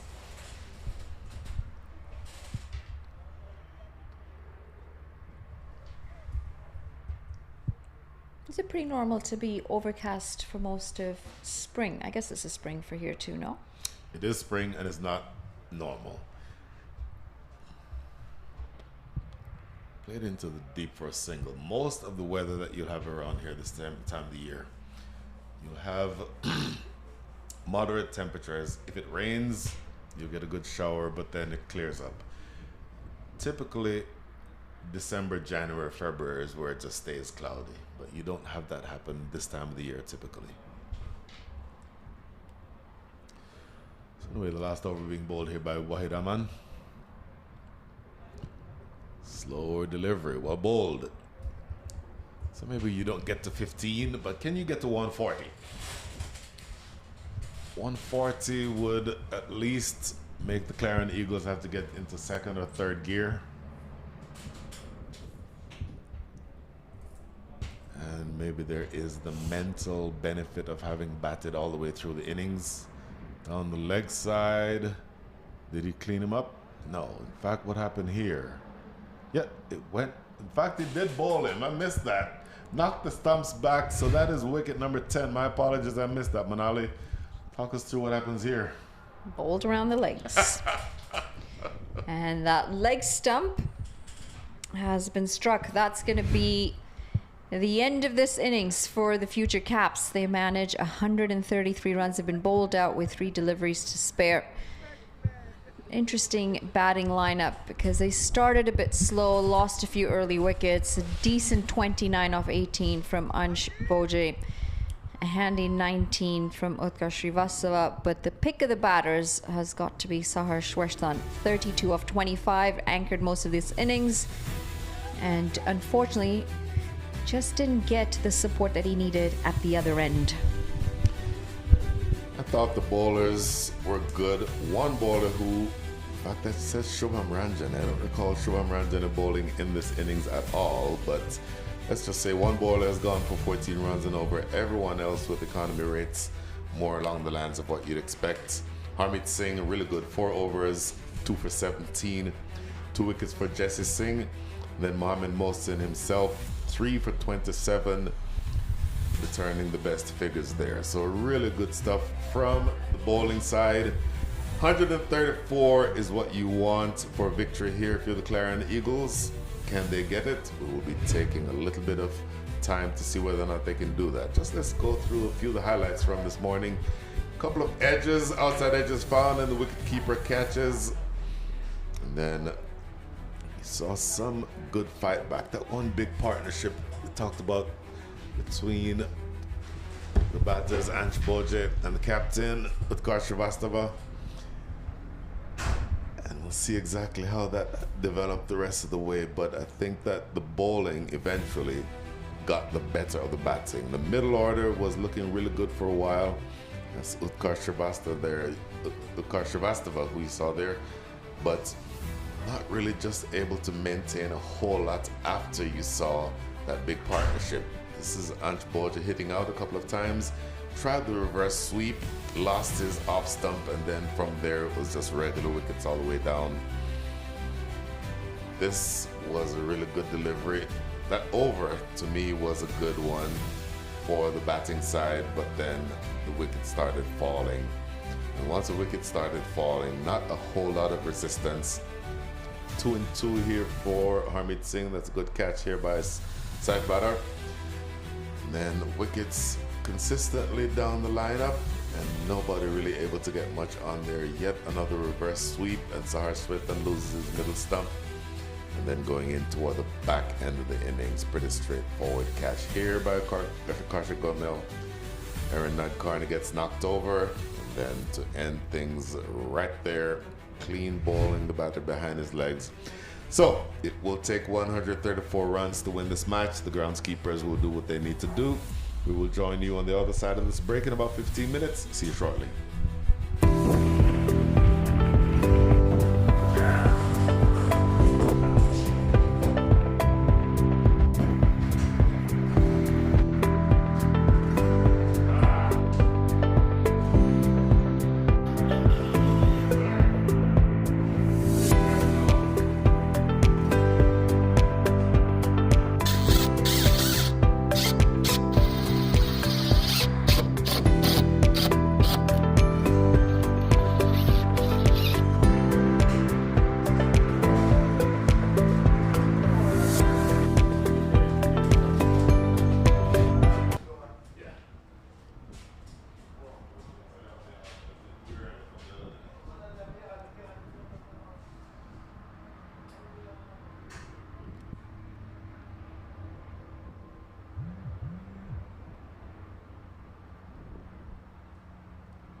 here at the Prairie View Cricket Complex, field number 5, live and direct from Prairie View, Texas.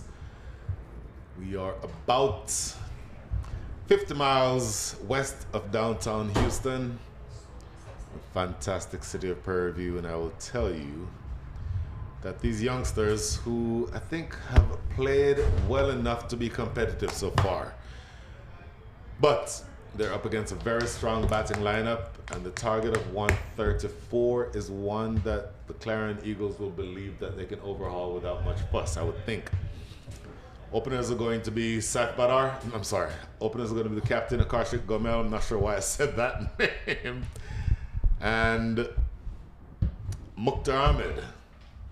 Mukhtar Ahmed, who is a 6-hitter supreme. Also, Akarshik Gomel, who in many ways may be the best of the batters right now on the outside looking in, if we talk about the talent in the US. And I will tell you that in theory, this should be a pretty straightforward chase, but you still have to go get the runs. And the youngsters will have something to say about that. First ball, skied. It is going to be catchable. And it is taken. What a catch! Running backwards. Utkar Shrivastava, the captain himself. And wait a minute. Are we saying that that was not taken? No ball. It is a no ball. You have got to be kidding me. No ball. Oh, big no ball immediately called. Look at this catch. This catch will go all for naught, and this is one of the better catches you will see anywhere. And all it did is cost you nothing. And to boot, it will be a free hit to the man who absolutely does not need an invitation to play a big shot. Oh, how absolutely brutal is that? Here's a free hit. Bang, away for 6. Oh, how brutal, Manali Patel. This is a cruel game sometimes.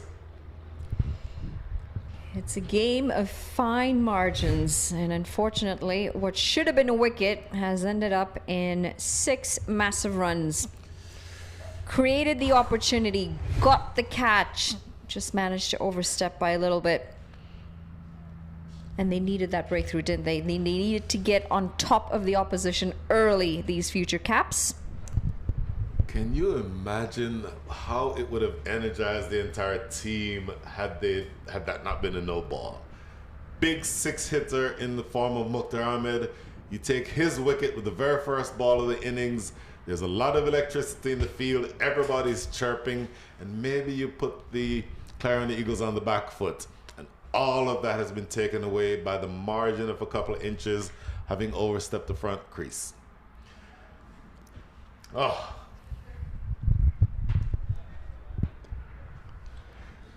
Watchful. This really is a cruel game sometimes, Manali. And this is why when we see a run out at the non-striker's end, because they've left the crease a bit too early, I've got absolutely no issue with that. I don't want to hear a sportsmanship argument, a spirit of the game argument, because guess what? We don't give that leeway to our bowlers. No. There is no argument. You and I will be on the exact same side as in that argument, and I may have a stronger opinion about it than you do. That is just essentially cheating. There he goes again, Mukhtar Ahmed down the ground, but landing short of Aaron Nadkarni. Oh, goodness. So frenetic start. 3 balls officially in the over so far, but you could have already had a wicket. Could have had Mukhtar Ahmed early. In the match this morning, in the 12-over match on field number 6, Mukhtar Ahmed hit 9 sixes. And he's already at 10. Should have been dismissed first ball here. But my goodness. It'll have to be interesting to see how expensive that no ball is going to end up being. It'll be easy to calculate. I know that. Slow delivery, well bowled. But well played also by the captain, Akarshik Gomel. Good change of pace. Good awareness from the bowler. Here's a replay at this catch again. Even though it did not count, you'll not see it anywhere in the scorebook. But this is such a stunning effort by Utkar Srivastava. Look at that, flipping the ball over his shoulder, no less. And then to turn around in horror to find that all of that was for naught. Oh, goodness. 2 balls remaining here in this first over. Oh my word. Swipe and a miss. Mukhtar Ahmed wants to get this game over, or get game over with. Well, if that wasn't a no ball, I was going to ask you, how many overs did you say again? And then it was a no ball, so I was like, never mind, I'll bite my tongue. I refuse to answer that question on the grounds that I might incriminate myself. I think that's a very good decision. Well done, Brian Walters. Put it into the keeper's gloves. Oh, goodness. A dot ball closes out a really eventful first over. 1 over in the books, 10 without loss.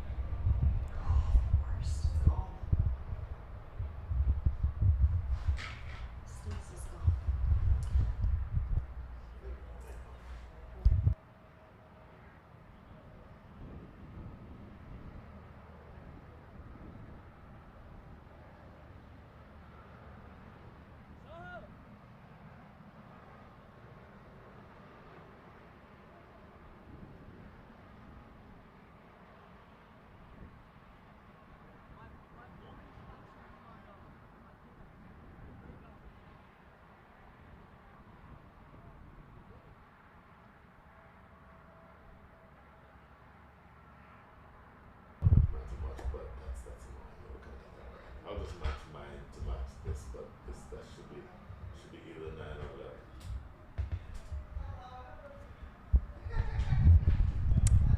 Taking some time here to get the field right for this second over.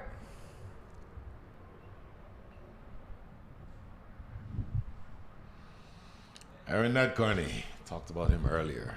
What about that hair? Well bowled. Again, keeping those stumps in contention. When he played here in the leagues, or in the youth league, Aaron Nadkarni was known as the Katy Express. Katy because he lives in, or he played for the Katy Raiders. Katy is a small town just west of Houston. Express because of the pace at which he bowls. Very tall, strapping, and is able to deliver great pace. Lovely looking shot for no run here. Good couple of balls to start by Aaron Nadkarni.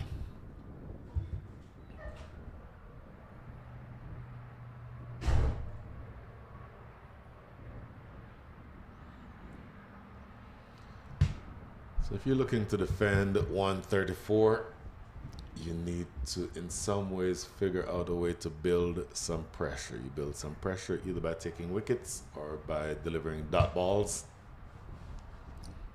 Dot balls would be the minimum requirement, you would think, and the wicket would be a bonus.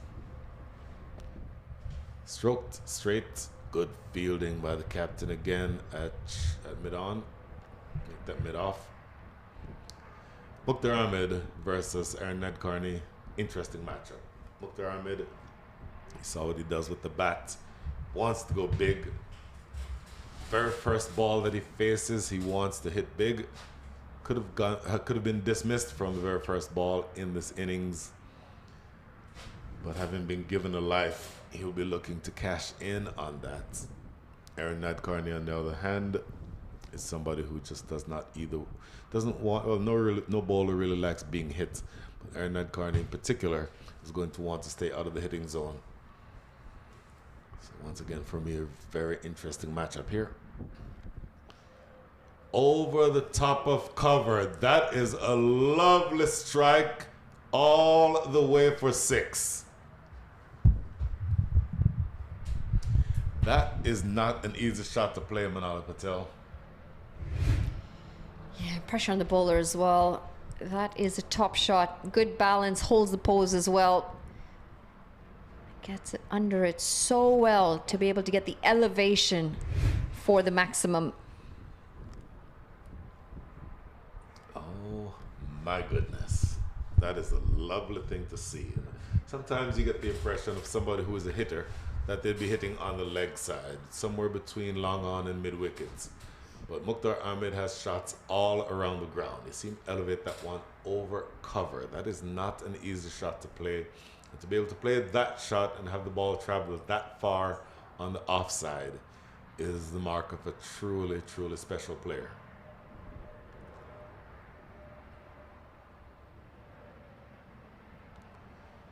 Overcorrection this time. The last one was too wide, got put away for 6. This one sprayed down the leg side by Aaron Nadkarni.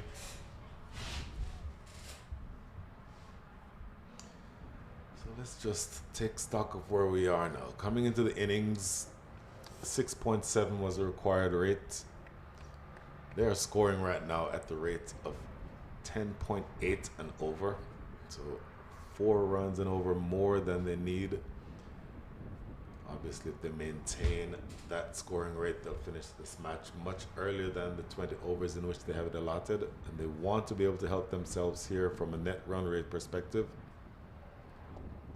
Stroked, firmly struck, but directly to the fielder in the cover, so no run. They're off to a decent start here, Clarion Eagles, and again they bat very, very deep. This pair at the crease is really, they get out to very fast starts. Just need to find a wicket here, the future caps.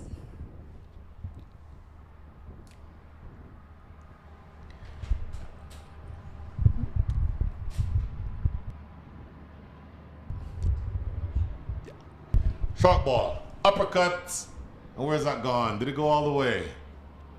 Confirmation from the fielders is that it flew all the way for 6. So he went short, Aaron Nadkarni, but look how easily the batter gets inside the line and helps himself to 6 down to fine leg and make the deep third. 14 from over number 2, 24 without loss. Expensive over, isn't it? 24 runs. Yet to pick up a wicket, and they need a couple of breakthroughs here, the future caps, to keep themselves in this game. Don't have too many runs on the board to play with, to defend. And this is why those last few overs were so vital in that first innings, just losing some important wickets and losing their way towards the end.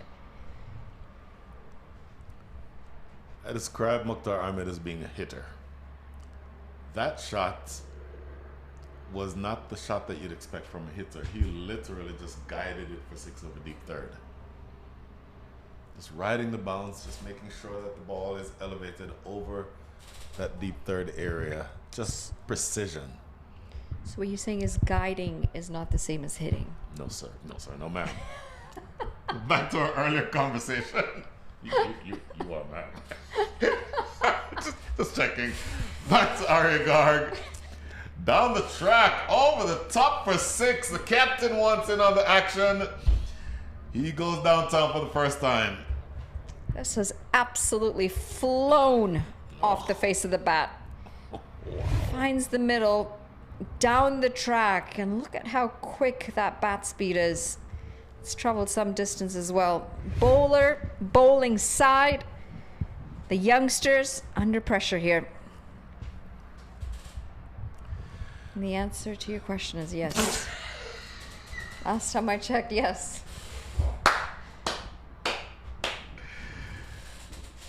Very certain. Nodding into the gloves of the keeper. That's one that we're not going to play a shot at. Not going to play a shot at that one. So look at this field. I was about to say, look at this field. What are they trying to accomplish? But now they're changing things. There's Aaron Nadkarni now down at long on. There is a deep square leg, but you're in the power play, so you're limited with where you can put your fielders. Slower delivery. That's well bowled. And just a single down the ground. And that's it. They've got to get through these power play overs without taking too much damage. They have to. The fielding restrictions are going to be tough. The bowlers have got to try and find a way to keep these two batters as quiet as possible. Variations, we've seen lack of pace be quite effective on the surface.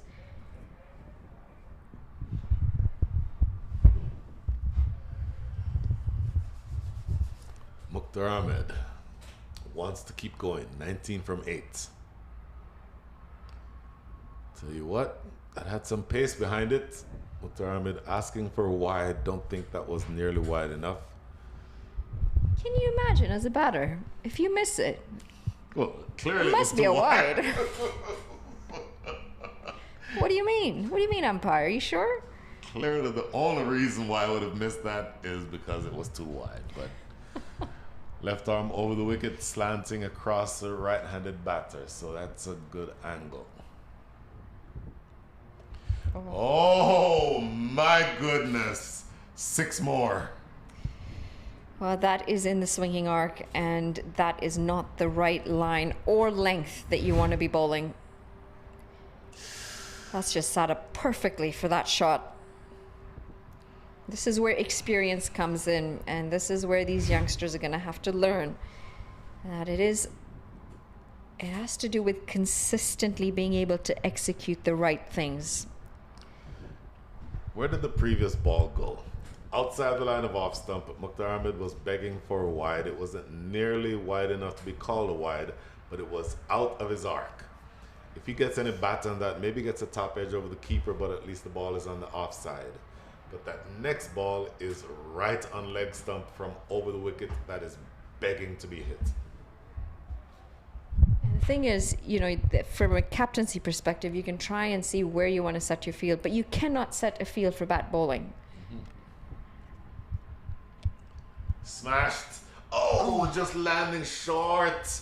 That is Utkarsh Srivastava again, who's been amongst the action. Good athletic save down there, saves a boundary. But my goodness, living a pretty charmed life here, Mukhtar Ahmed. Another couple runs. Let's see how close this comes to being caught. I think that's going to be a drop catch, actually. In and out through the hands. Good effort in the deep to save the boundary. Oh, this is high up. Calls for catch it. Fielder getting under it. And well taken in the end. That is going to bring on the first wicket. Future Caps get a breakthrough. And despite going for 2 sixes in the over, Arya picks up a massive wicket. The wicket of Mukhtar Ahmed. So the answer to the question that you posed a few minutes ago was how much was that drop going to, or the no ball going to cost? It cost them 27 rather. But this is a great, well-judged catch by Rahul Basu. You talked about how windy it is out there. The ball, look at the pants of the fielders. The wind is blowing in from the south. It is swirling. There is a lot of difficulty in judging those balls that go as high as that one did. So you have to do everything in your power to be able to judge it appropriately. But it does just really well here, Rahul Basu, and secures the catch. So yeah, you went for a few runs. You've definitely gone for a lot of runs, but 27 is what it cost Mukhtar Ahmed. 39 for 1 is your score. The first wicket has been taken, and the new batter is Saif Badar. And sometimes it can feel so disheartening when you see one batter being replaced by another proper batter. And this team, Clarion Eagles, it's just such a stacked team. It's one batter after the next. And you would have to feel that wickets will be the name of the game, but you will have to pick up all of them. It's an assembly line of big batters all the way down the lineup. If big hitting is needed at the end, you have the Harmeet Singhs and the Mohammad Mohsins down the bottom of the order. You know what? They should have called them Future Stars. I don't know if we're able to zoom into that shirt of the Future Caps, but there are so many stars and stripes on that shirt.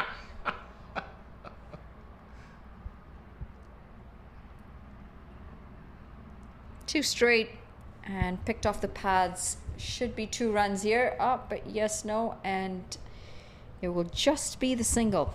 Let's see if any of our camera crew can try and get a close-up of this shirt. Future caps.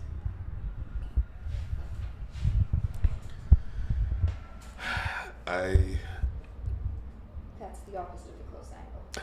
That's literally the polar opposite of what you just requested. Now, you have a murderer's row of batting to come. But all you can do is just get the ball in the right areas. If they're going to score big, make them score big off of your best balls. Nothing going down the leg side, nothing in the slot. That's a good line. You want to be out there. Not maybe necessarily that wide, but you want to be on a 4th stump line. You want it to be sort of short of driving length. You want to be in the position of being able to at least make them hit your best balls. Ooh, fancy graphics, bottom left of your screen. That's what the field settings are like. Don't know if that's exactly accurate because we're still in the power play. I see 3 people outside the circle. So 3 outside the circle. There we go. We brought that one inside the circle. Thank you, Hassan. Watch Akashik Gomel here. Hammered to the left of the fielder at extra cover. Good work. I believe that's the captain. Utkarsh Shrivastava. So 3 singles, or to be more technically accurate, a leg by and 2 singles.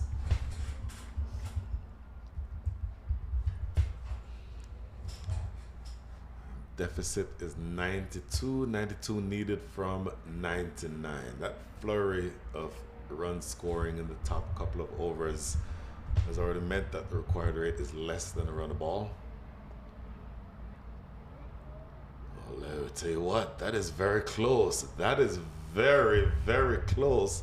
Played right back to Aaron Nadkarni, shies at the stumps, hits, and I want to see a replay on that. Let's see if you got the bat down in time here, Manala. Take a look at this. Throwing, and let's see. Oh, just barely. Oh, I'll tell you what. Is it on the line? It's on the line. It is on the line. Oh, that is very tight. It is very tight. It's very hard for an umpire to call on the field with no replays. Yes. No question. Plus, it took us 3 replays. And slowed down. Let's look at that one more time. Since Aaron Nadkarni missed his run up, let's take a look at that one more time, because this in real time is difficult to call, but my goodness, this to me is at least close, and it may be that Saif Badar's bat was still on the crease. Maybe we'll have the opportunity to look at it after the next, maybe after the next ball. And Nadkarni has a good 25-yard run up, so that might give us some time to look, maybe after this ball.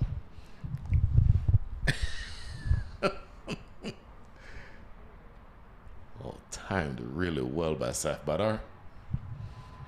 So let's see. While we're waiting here, I hear the Jeopardy theme music going in the background in my mind. Maybe we won't be able to take a look at that. But did you watch a lot of Jeopardy? I am the Jeopardy king of my house. Not just of my house, of my family. Take that back. My 25-year-old niece is the Jeopardy king of our family. I'm number 2. How many of those answers did you know? At least 60% of them. That's impressive. Yeah. Oh, I'll tell you what, is this a return catch? He's claiming it. Is it given? Umpires are going to want to talk about it. Saif Badar is not sure. Well, Let's look here. In fact, we're looking at this. Let's see what happens here. Certainly not a bump ball. Did he get the hands on the... No, this looks like it bounces. Oh. No, I believe the catch is clean. I don't think that's bounced in front of him. Really? Well, your eyes are better than mine, but... I don't think that's bounced. The umpires are... Well, Saif Badar is absolutely not happy. I might need another look at this, and I'm not really sure if the batter's see. contesting the edge or. Oh, it's not the edge. It's certainly that looks like a bounce on the ground to me, Monala Patel. Yeah, I might have to agree with you on that. Yeah, that's Just in front of him, and the perfect bounce straight into the hands. that is a half volley. Samprador will not be happy. Well, he's already not happy. That reaction there tells you everything you need to know. I will tell you that he is really going to be livid after he walks off the field and sees that replay. You should see the replay then. He should probably stay away from the replay. Officially caught and bowled, wicket under the Aaron Nadkarni column. Samprador will have a different opinion, I'm sure. But with one ball remaining in over number 4, the second wicket falls 42 for 2. I mean, yes, that was a bump ball, but you've got to give a little bit of credit to the bowler there in his follow through to be able to react, dive forward, and make an attempt at that catch is very impressive. He's adjusted well. All of that is 100% accurate. I don't even think he might have known that that is a bump ball, though, because sometimes you take a catch, and sometimes it's very close to the ground. He might have just been blinded by the hair.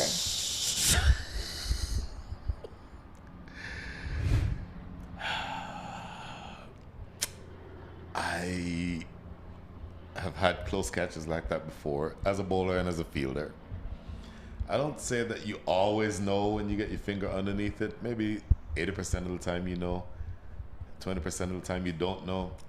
This one I'm pretty sure he knows. He knows. I'm gonna say that's the 20% for him. Maybe we can ask him at the end of the game. Oh, goodness.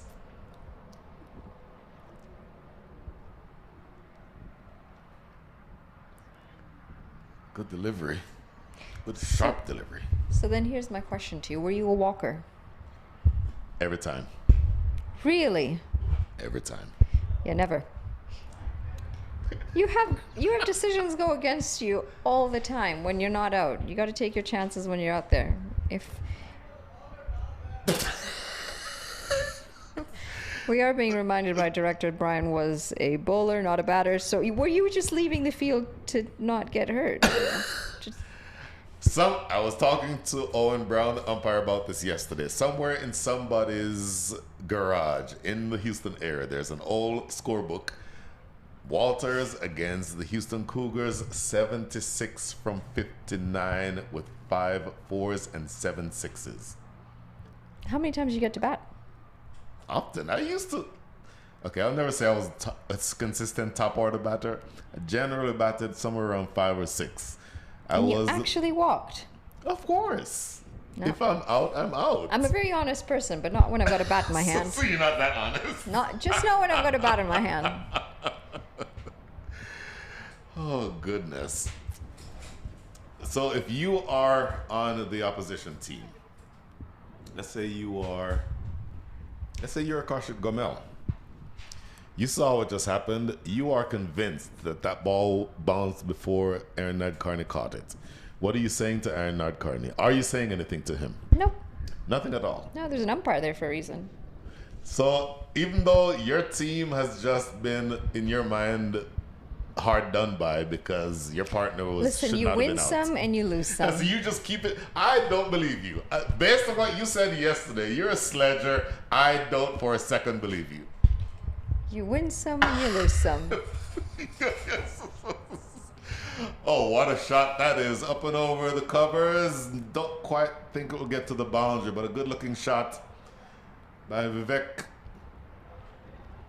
I thought they might have the legs to get over the rope. Just didn't quite get the middle of the bat, though. And they're ticking along and haven't quite been a runaway train here, the Clarion Eagles, despite the unfair call.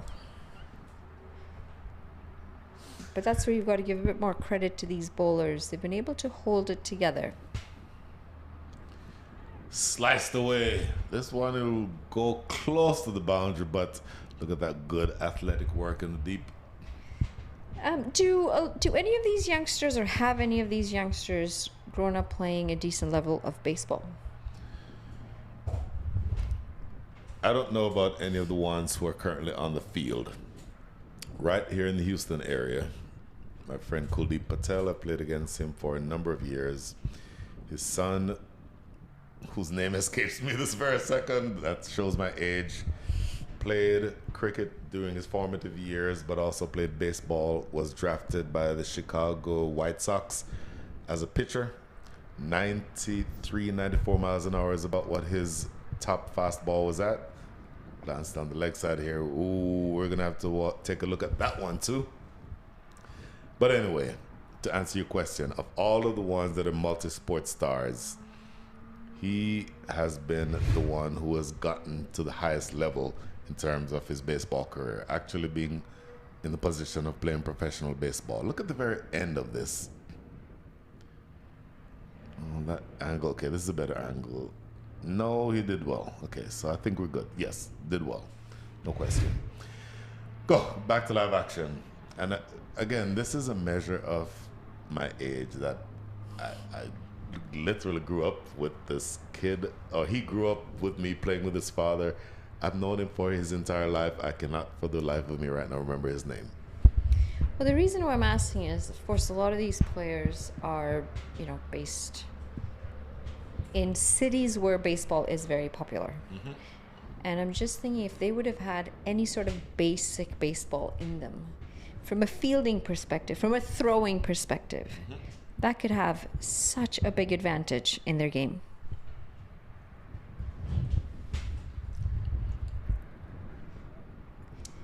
Skipper into the attack with 1 over to go in the power play. 49 for 2 after 5.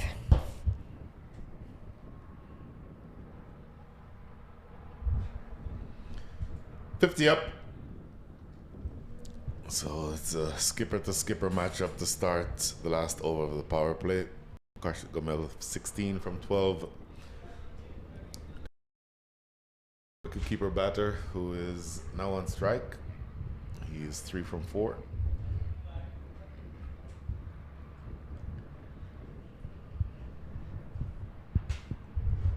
Just another 84 to go now from 89 balls. Required rate under a run a ball. Now Clarion Eagles are scoring at the rate of 9.68 and over.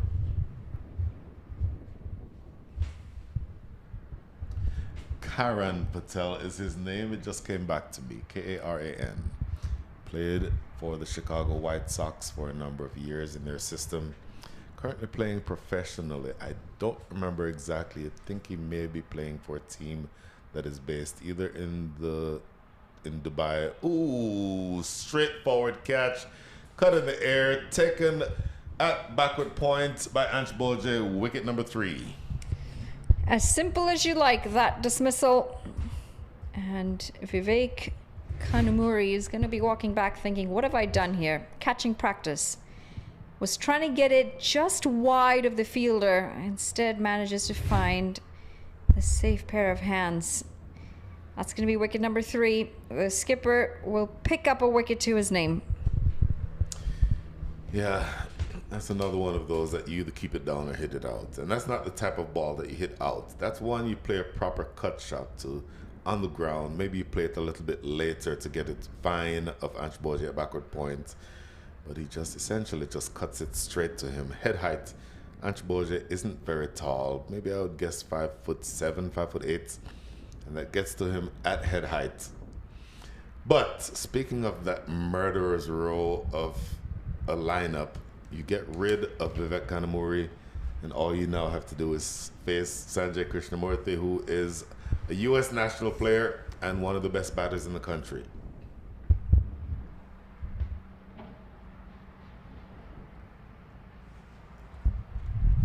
And there's so much research that also suggests that multi-sport athletes make better athletes overall. You're able to pull in so many skills, strengths from other sports into the sport that you end up specializing in, which is why when kids are young, parents are heavily encouraged to make or at least give an opportunity to their kids to be multi-sport. This could be tight.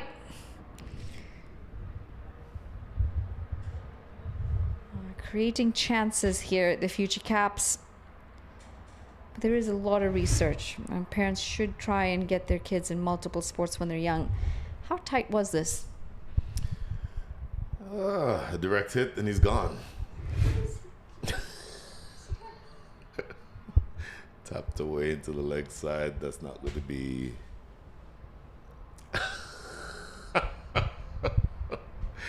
One ball remaining here in over number 6. Power play certainly going the direction of the Clarion Eagles. Tap down the ground. A single will close things out, and in fact, that is the end of the over. 52 for 3 is your score after 6. Very interesting. At the end of the power play, the Future Caps were 47 for 3. So the Clarion Eagles have not exactly ran away and hidden. Nope. You asked the question much earlier, and I never did respond to what sports did I play. But I moved here long before you were born, 1982. It took me until 1998 to realize that cricket was played in this country. Oh, wow. So for 16 years, all I played was basketball. Were you any good at it? I mean, I was young and athletic, so I could dunk 2 hands off of 2 steps. Wow. Yeah, I wasn't always this big fat guy, you know. I would need to be on a ladder to get anywhere close to doing that. At least a step stool, if not a whole ladder. Yeah. But once I realized that there was actually cricket played right here in Houston or in the Houston area, the Pv5 Cricket Complex was not quite there yet. Pv5 Cricket Complex is still several years in the future, but I played in Houston for several years. That's a lovely looking shot, by the way. Just one down the ground. And the old version of me that used to bowl 8 over spells in 100-degree heat is long gone. You know, sometimes you look back and you wonder how you did it then. Oh my goodness, jeez. Well bowled. Good areas here to try and keep some sort of pressure. And I agree with you. This has not been a runaway train. And fairly up and over the bowler's head, and with some power as well. Just has some really strong wrists, doesn't he, Sanjay Krishnamurthy? It's just one of the better batters in the country, as I said earlier. Just really powerful stroke maker. From the West Coast, plays his cricket out there. And just one of the better talents that you'll see anywhere in the country. And his margin for error is very small, Sahir Bhatia. If you overpitch to Sanjay Krishnamurthy, he'll go downtown. If you drop it any shorter at all than that last ball, he'll pull you. Now, having said that, those last 2 balls are exactly on the right length. Anything that is off of that length, either shorter or fuller, you can be punished.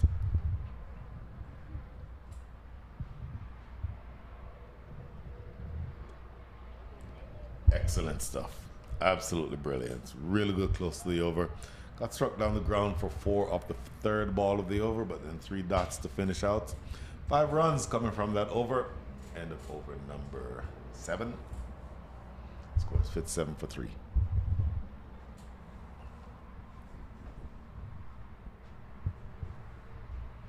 Your other sports. You were a multi-sport star. You were a sprinter. You were you said gymnast at one stage? No, your daughter's a gymnast. Your daughter's a gymnast.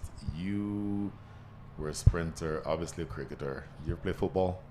Yeah, so football, soccer was massive in Kenya growing up. So Sure. played soccer for quite a few years through school growing up, and then played a few years after we moved to Canada. And then, funny enough, after retiring from cricket, I went back to soccer for a couple of years. Did you?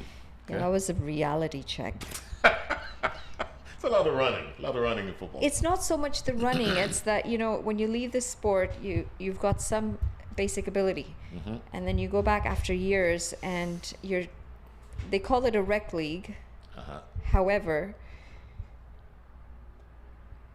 and to the leg side should be just the one run.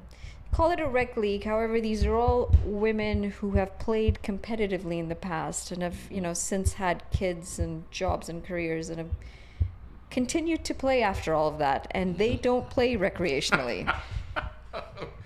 They're out to kill. Which I love. I mean, that is exactly why I went back to soccer, because I was missing the competitiveness. Sure. But the reality check was like, holy moly, I need to really do some extra practices here. Sure. Yeah, only able to do that a couple of years, and then between traveling, it just became a bit hard.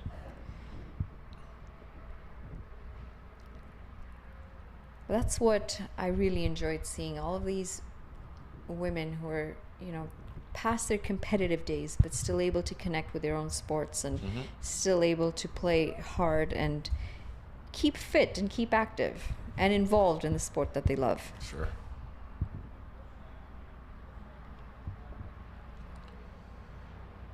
I do have to say, going back to the last couple of overs, the two spinners that are in operation, Sahir Bhatia and now Bat Salvagela, their control of length is so immaculate. If you overpitch to either of these batters, they will go the distance. But just getting the ball on the right length, this is catchable. Just wide of the fielder, deep extra cover, goes away for 4. What was wrong with this ball was the line, too wide. But the length has to be said. They're getting the ball just on the right lengths, and it's just really a testament to how accurate they can be. Now, again, the line on that last ball was a little too wide, but I'm really impressed with the length that these spinners are bowling. I'm also really happy to see that they're not afraid to toss the ball up. They're not afraid to slow it down. And to be able to do that, you do need a lot of confidence in your own bowling, don't you? You've got to be able to trust the execution, that you're going to be able to get it in the right areas.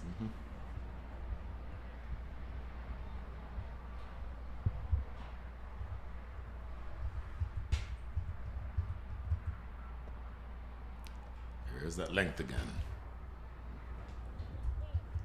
Just punch down the ground for a single to close out. Over number 8. Really good stuff. Kaushik Gomel, 25 from 19. Sanjay Krishnamurthy, 7 from 8. 66 for 3.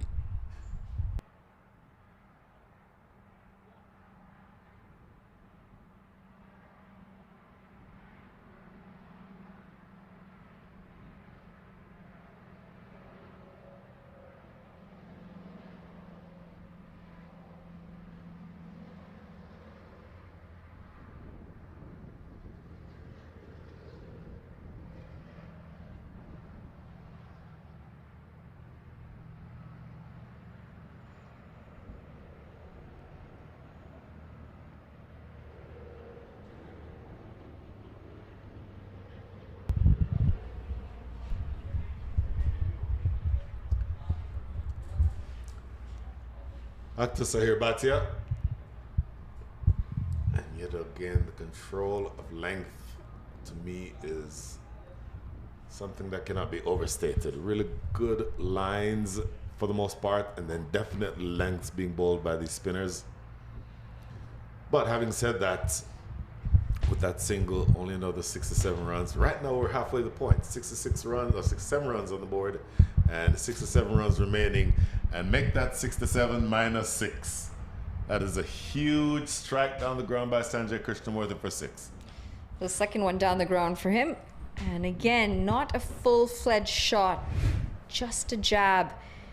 Testament again to those strong wrists that he has. It's gone quite the distance as well. 6 more to his name. I don't know if you've ever shaken Sanjay Krishnamurthy's hand, or if you have, he would probably not grip your hand like he would mine, like it does mine. His hand is like a vice grip. He is I'm not just saying it for effect. He is look at his arms. He is incredibly strong. That reminds me of a really interesting, funny story, actually. Okay, I gotta hear it. We have time. The ball is lost. Sanjay Krishnamurthy almost hit it to Austin. So this is GT20 a couple of years ago, and there were some police officers, you know, as you would have security. Sure.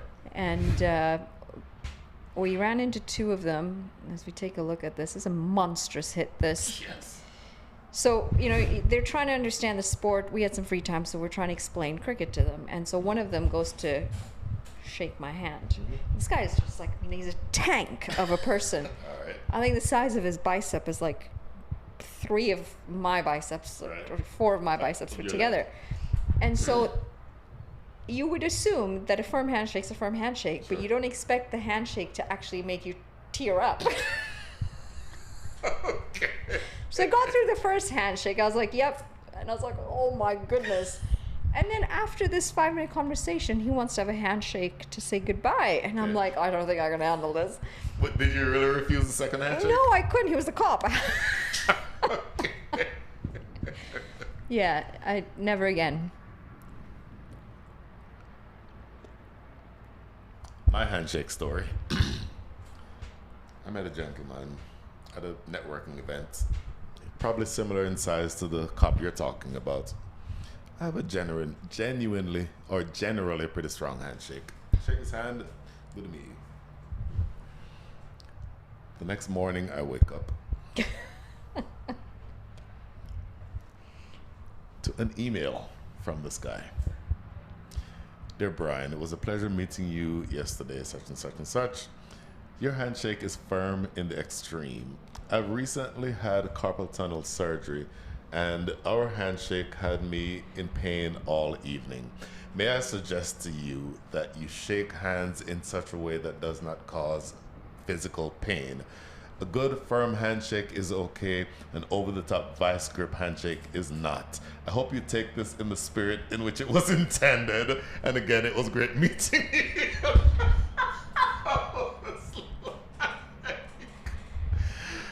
Misses out on this one. Very straight. Wanted to put it away in the leg side. It's going to be a dot to end the over. 9 gone, 75 for 3. And wow, for this person to actually email you about your handshake.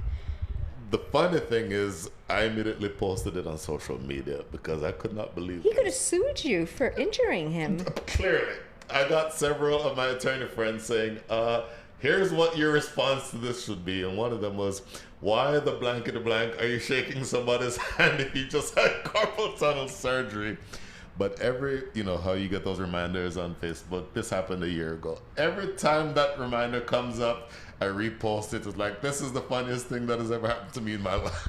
Listen, I am a pet peeve when I meet people and they don't have a proper handshake. Yes. But that handshake cannot be painful. Just a firm grip. Cannot be painful. So I would be very happy if I never have to run into that cop again. Obviously, if I'm shaking a young woman's hand, I will shake it with not quite as much firmness as I do a man. But I also don't do the wet fish. You know what the wet fish is? Yeah, I don't do this. This, if I'm shaking...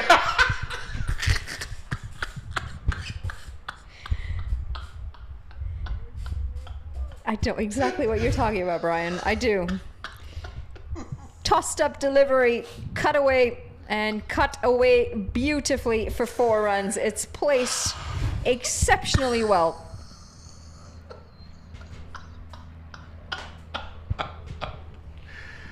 Oh, goodness.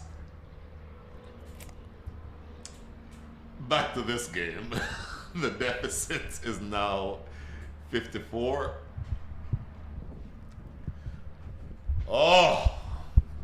Remember I said you can't miss your length? There's no margin for error with this man, Sanjay Krishnamurthy. Well, he missed his length here. The thing is, he is a very 360 player, but the amount of control and consistency he has when he's able to clear the ground, down the ground, is quite impressive. It's 3 sixes in the same region for Sanjay Krishnamurthy. Yep. Racing towards that target of 134. Ooh. And that's why I don't mind the tossed up delivery. If you can try and get it over the batter's eye line, it's that dip then that just can create a bit of problem for batters.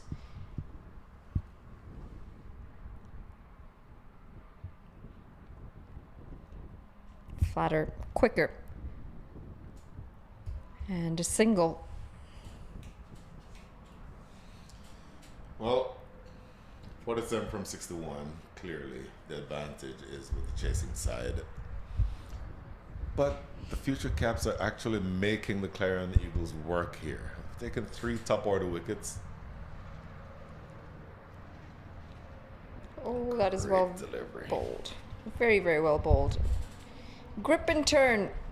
Just missing the outside edge. Halfway point, 10 overs gone, 87 for 3.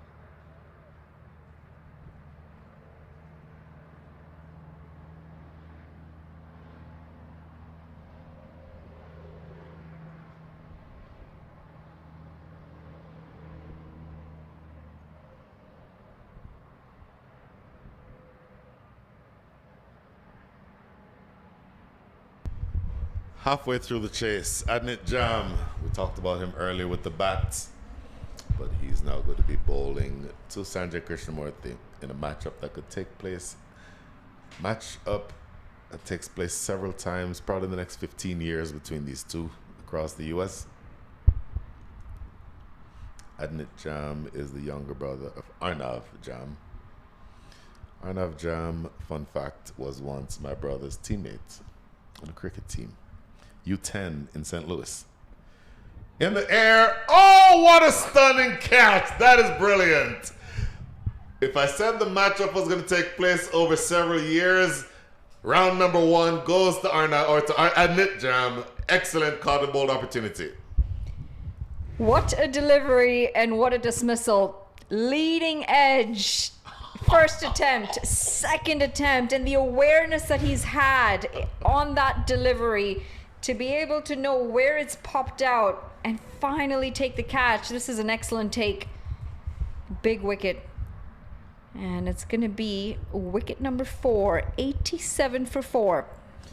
I think I'm happy to stipulate that there was no controversy in this cotton bowl. This one is pretty clean. Really good stuff here from Adnit Jam. And I will tell you, a fast bowler who is able to take return catches is such a huge asset. Your momentum is taking you down the track. You would have been sprinting in, and it sometimes can be difficult for you to find your balance to be able to just make an honest attempt at catching it. But this is a really wonderful athletic piece of fielding by Adnit Jam. Oh, and again, that goes down to the coaches as well. This is something that they should be training. You've got to be agile enough, and you've got to be training for situations like this where the ball is coming back at you. Excellent awareness, though, and really well taken in the end. One dangerous batter back in the pavilion, only to bring another dangerous batter out to the middle. It's going to be... Well, it's a bit disheartening, isn't it? As a It really is. as a bowling side, It really is. like a Where do I go? Well, I mean, what are we doing? you've picked up 4 wickets, and now Shubham Ranjani walks out. If he's not the best all-rounder in the country, he's in the top 3. No question. Also a USA player. And I talked about the murderers real early. You saw Shubham Ranjani performing in the World Cup. If I'm not mistaken, he was the player of the match in one of those World Cup matches. He can hurt you with the bats tremendously. He can also hurt you with the ball. Didn't bowl much today. I saw on the scorecard that he had an over. I didn't remember seeing him bowl, but let's stipulate that scorecard is accurate. He can hurt you with the ball, but in this instance, he is fearless and absolutely brutal with the bat. That's a no ball. And that's going to be a free hit as well. Oh, you certainly don't need that.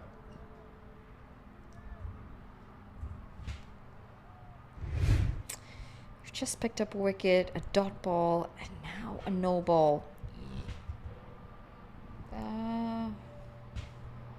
Not sure. I don't know if we've got a side angle of that, but hard to tell from that angle whether it was a no ball. Let's see. Yeah, on that replay, I don't see anything behind the line. Free hit. That goes for a ride. Oh my goodness. The one person that you do not want to bowl that type of delivery to. Well, there's several of them you don't want to bowl that delivery to in this lineup, but Shubham Ranjan is certainly among that class. It just really hurt you, don't they, these no balls? What was looking like a really good start to an over, now all of a sudden very expensive again. Required run rate under 4.5. Through the offside, slashed away, and the fielder's done very well in the end.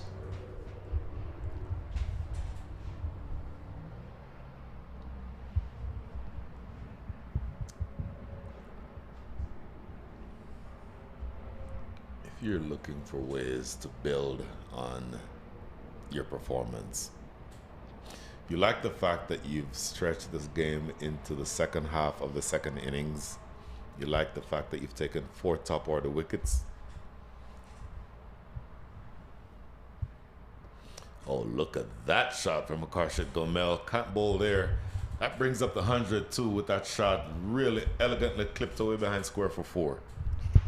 Just completely missing his line here. 2 straight, straying down leg, and easy pickings off the pads for 4 runs.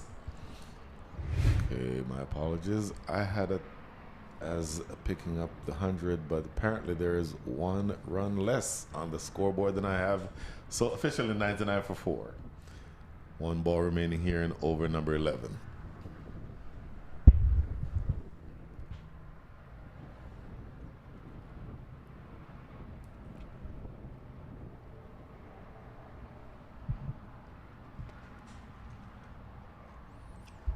It will remain 99 for 4, end of 11. Last 9 coming up, 34 runs, make that 35 runs needed.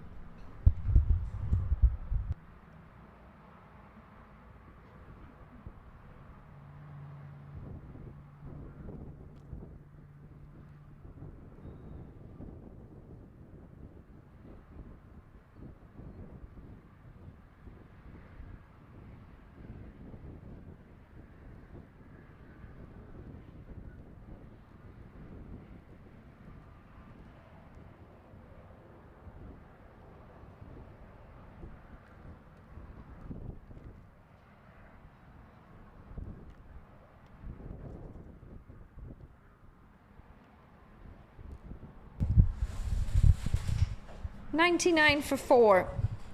And getting closer and closer to that 134 run target. Clarion Eagles.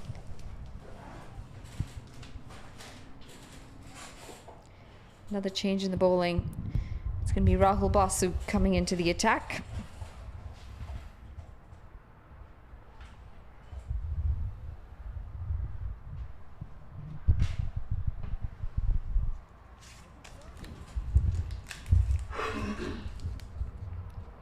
Just a small matter of 35 runs to get.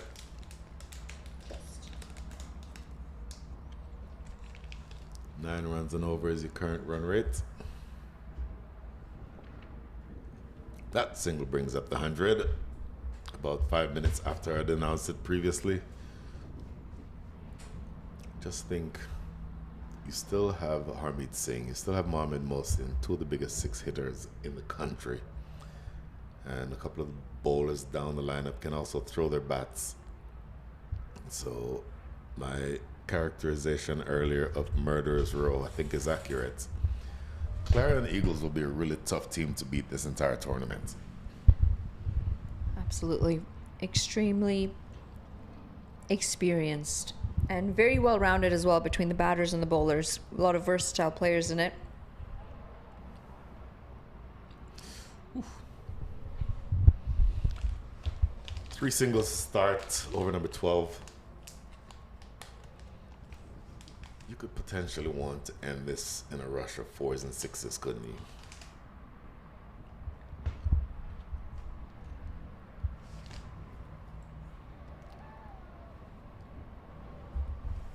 Four deliveries, 4 singles. I think the future caps have shown that they belong on the same field. I think they've also shown that cricket is very much a mental game. And you have seen some evidence that had they been able to make different decisions at different times in this game, particularly when they were batting, that this could be a much more competitive game. I think 155, 160 easily could have been on the cards, but for some injudicious stroke play. But that comes with time and experience, doesn't it? Mm-hmm. It comes with the more exposure that you're going to get, Mm-hmm. and especially when you're playing against better competition. Mm-hmm. 12 overs gone, 103 for 4. One of my things is when you're looking to develop your players, you have to be able to consistently challenge them. And if you're not actually challenging them, whether that is in training, whether that is against playing competition that's better than them consistently enough, you cannot expect them to improve. And that's where the coaching aspect becomes important. That's when, after the game is finished, you sit down and you're in your huddle and you say, okay, let's talk through some of the things that happened. And you're not necessarily calling out specific individuals, but you're saying, do we always put ourselves in the best position to achieve success? Are we always making the decisions that are consistent with us being able to bat the length of time that we need to bat and not give our wickets away? When we're bowling, do we always put the balls in the right areas? So talking about it is great. Creating environments of reflection, great. Mm-hmm. However, you cannot expect them to execute at a game if they've not been executing at training. This is why the environment that you set up for training is so important. We talk to coaches and we ask them to recreate game settings, game simulations. Very, very interesting. Talk more about that. New school of thought, I shouldn't say it's new, it's been around for quite some time, but now the idea is when you're at training, you want to simulate your matches. Mm-hmm. You want to put pressure on them that they might be feeling in a game. You want to give them the scenario. Okay, you're batting between over this and that. You're this many wickets down. This is your field. And this is how many runs you need. Try and make it situational. Try and make them used to those pressures. Try and make them used to those scenarios when they come to a game. Mm-hmm. They've already been doing it. Oh, this might be an injury. Smash back at the bowler. It looks like he's in a bit of pain.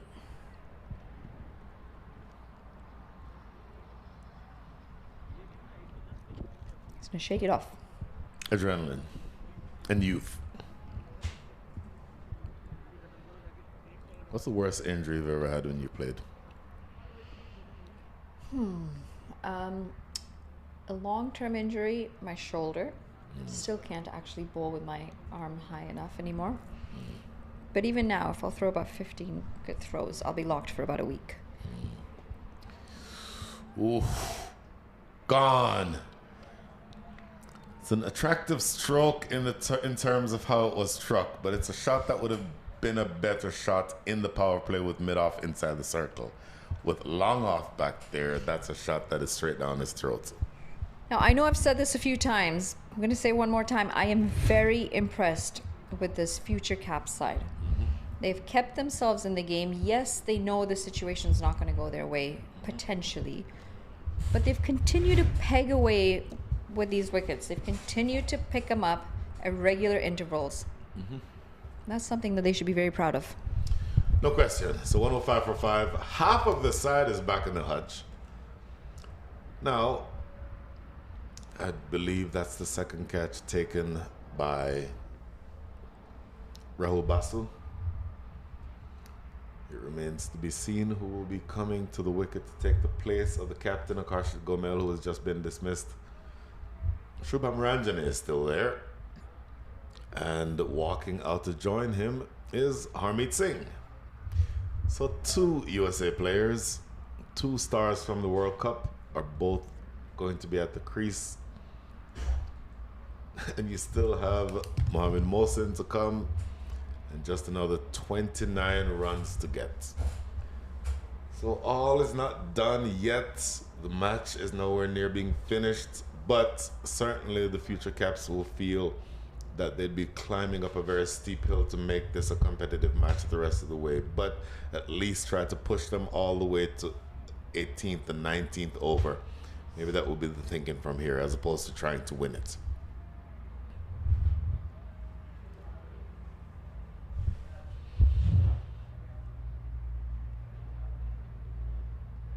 You've seen Harmeet Singh bat before, I imagine? Yeah, seen him bat quite a few times, actually. And he can hit a long ball. Wait, Harmeet Singh was in the side when you and I met the first time, wasn't he? A few times after that, yes, as well. Talented all-rounder, hard-hitting batter.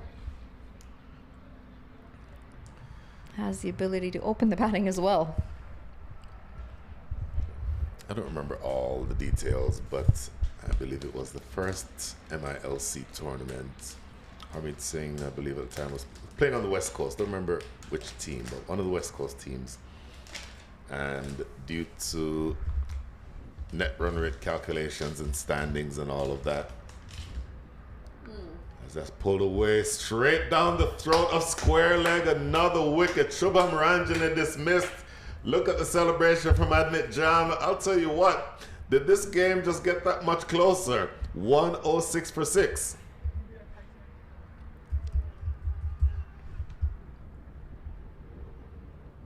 Oh my goodness.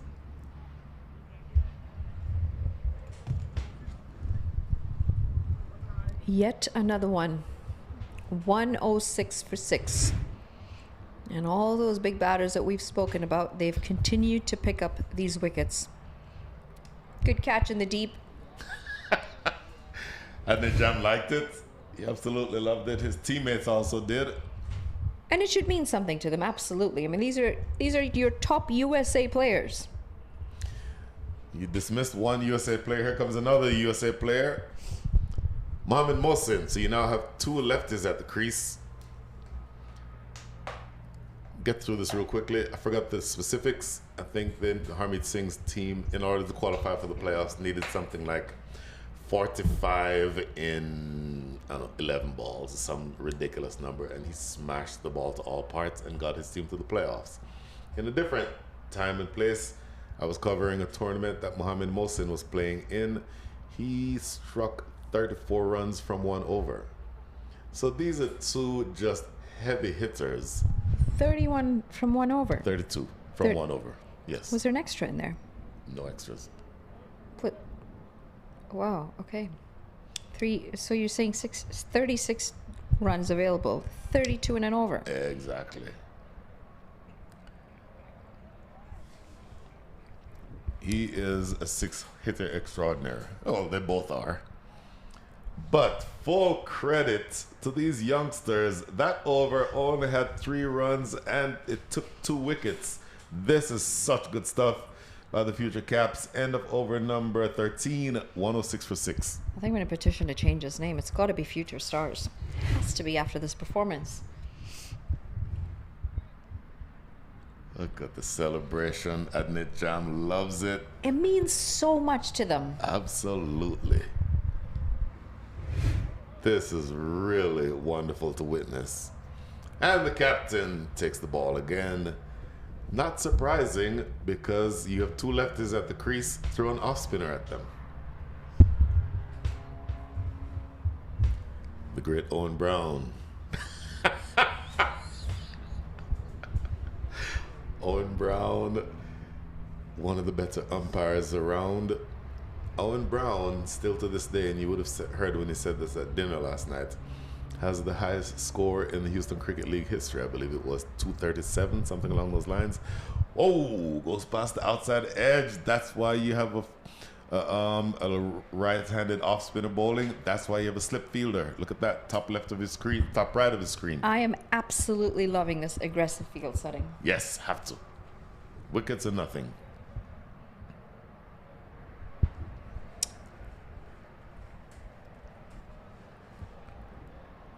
Is there another twist? I was just going to say the same thing.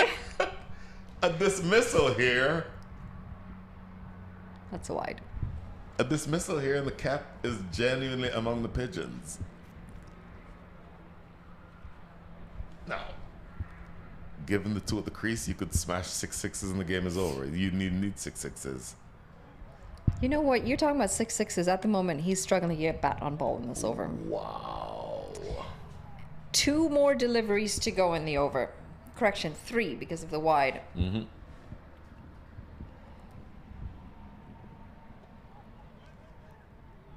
Wow. Oh, that would not have been a single. I'm sorry, Harmeet Singh. That was not a single.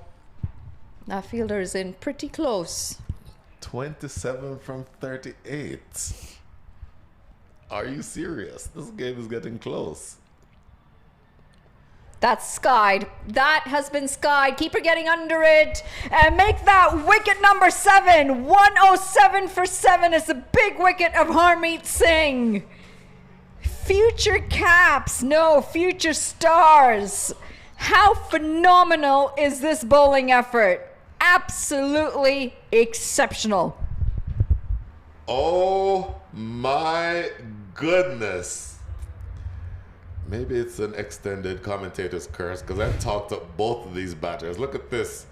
Tossed up, a little bit of turn, and the ball goes miles in the air, but the safe hands of the wicketkeeper, Sahar Swetan, secures the catch, and wicket number 7 is down. Can you believe it? We're working as of right now on an over where nothing is off the bat yet. And one more ball to come, you already have 1 wicket. Oh my goodness. This is Jesse Singh. Once again, another USA player. USA player as a fast bowler, he can help himself. He can more than help himself with the bat. But I don't know that Jesse Singh would have expected to have been batting to try to win the game at this stage in this match. Take a look at these last 3 wickets. First one, just a straightforward catch in the deep. That was a Karshik Gomel. Then the next one coming up here, pulled away Shubham Ranjane, but straight down the throat of Adnit Jamat, backward square leg. And then here, Harmeet Singh gets a leading edge. The ball skies in the air and a pretty straightforward catch. But the keeper is Sahar Swetan. So now, here we go. Jesse Singh. 1 ball remaining in over number 14. This is not going to go all the way to 20. You're either going to get bowled out or they're going to chase down the runs. But my goodness, this game is way closer than anyone would have expected. Played back to the captain himself. What an excellent over. Just the wide coming from it. And the big wicket of Harmeet Singh. End of over number 14, 107 for 7. If you had the option to bowl between the 2 batters out in the middle, who would you bowl to? What bowler am I? What am I bowling? Whoever they end up picking right now. Oh, you mean like me personally? No. I mean, as the bowler coming up, who would you bowl to? Gotcha. Before I answer that question, look at that. The white worm was well and truly above the red worm for a while, but it's actually getting a lot closer. Now, I'm coming into bowl, and I'm Aaron Nadkarni.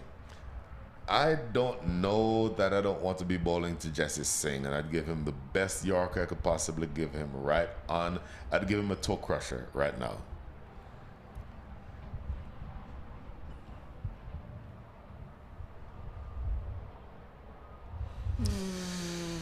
Oh, he's gotten away with that one. Yes, He has absolutely got absolutely gotten away with that one. Poor delivery. It was going to be wide down leg. Of all the balls that you drew up to bowl, that would have probably been the last one.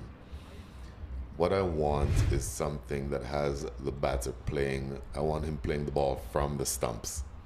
I want to induce a big shot, possibly, maybe just keeping it on the stumps, short of driving length, but nothing going down the leg side, nothing wide.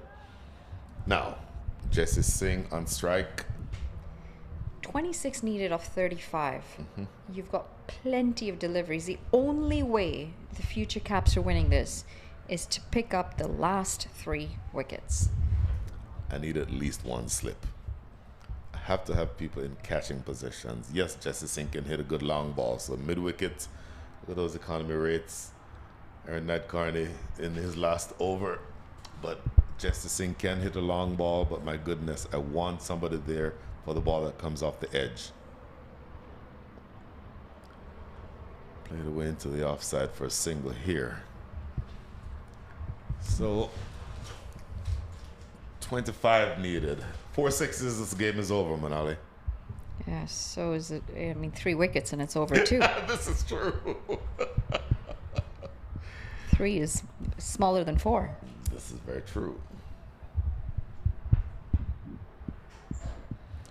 I just wonder if the Clarion Eagles might have taken this game a little bit lightly. We've said it's a mental game.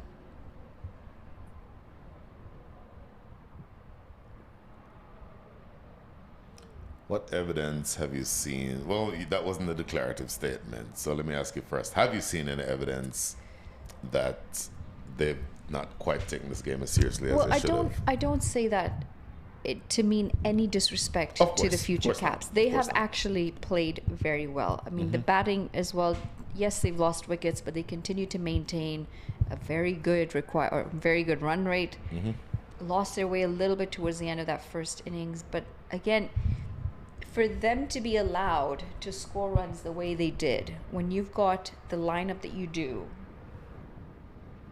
in the Clarion Eagles, I just wonder whether they might have taken this a little bit lightly, knowing that they're the younger crop.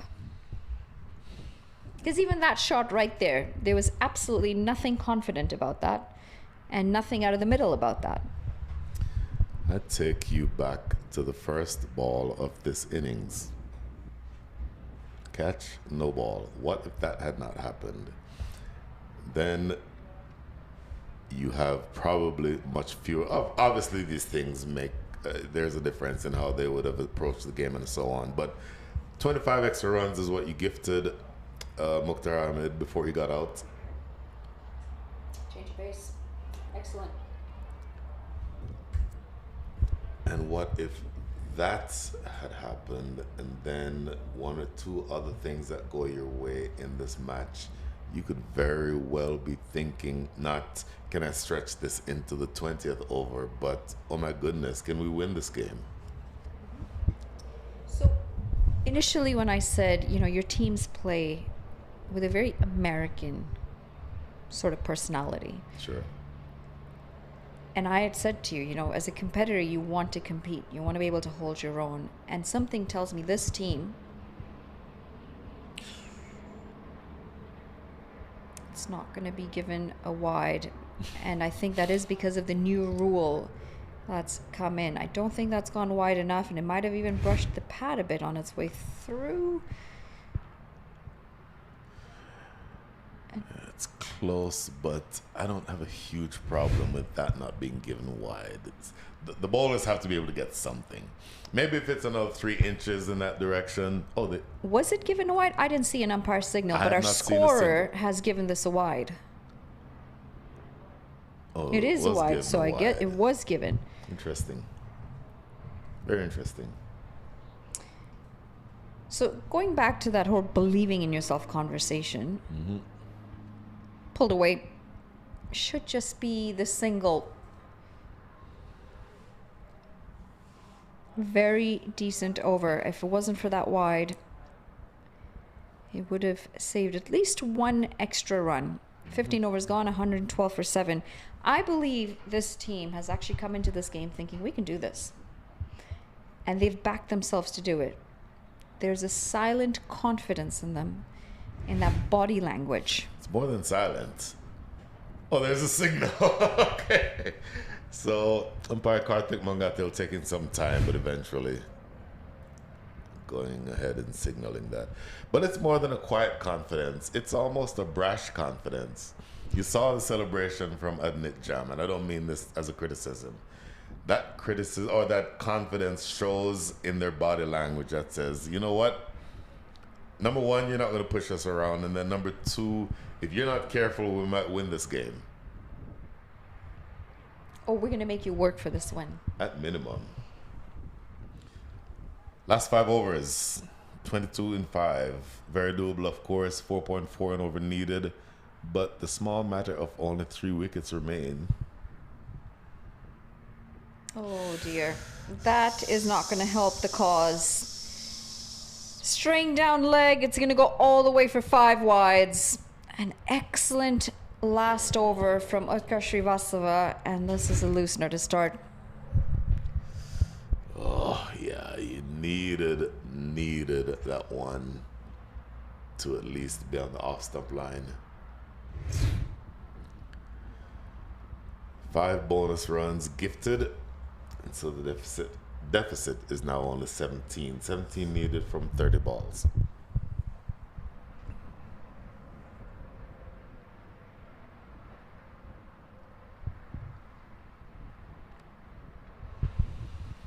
I like the maturity with which Jesse Singh is approaching his innings so far. Hasn't done much in terms of runs, but he doesn't need to do much. 2 from 5. Stay there, occupy the crease, and just keep doing that. A few more of those and this game is over. Especially when you've got 5 wides off the first delivery of the over. Unfortunately, that just gives that pressure away. This is the matchup now.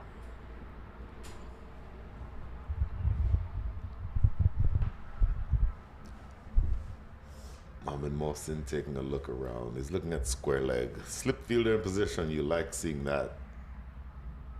Reverse sweep. And that is a fumble. Oh, you have got to feel that. You've absolutely got to feel that.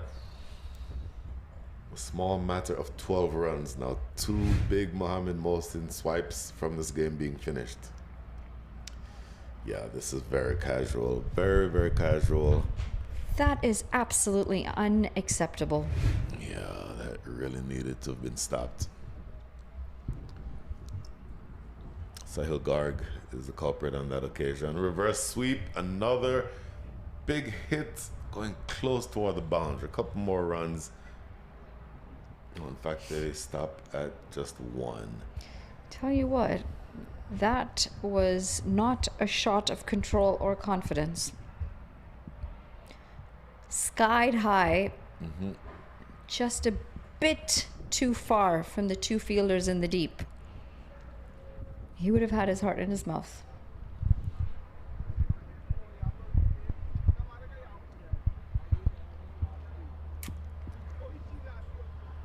Well, a 6 and a 4 is all that you need from here. Mohamed Mohsin 7 from 6 back on strike. Jesse Singh 4 from 7, as I said, playing within himself. Mohamed Mohsin will be thinking, this is the last ball that I need to face from the off spinner, at least in this over.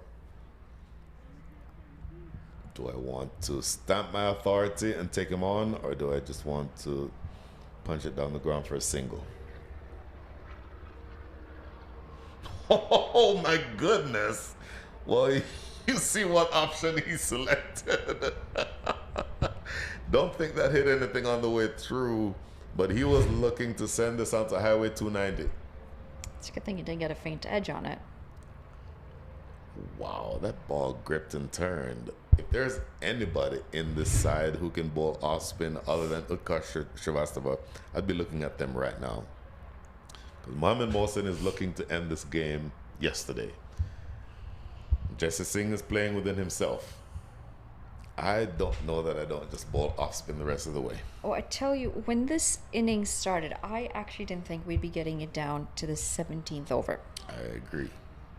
You know, I'd said a much lower number than that. I know you did. I mean, I told you, you've got to support the youngsters. You've got to back them and give them the confidence. But they have done very well for themselves. And they look back, they'll reflect on some of those little mistakes that they've made along the way, but very convincing performances.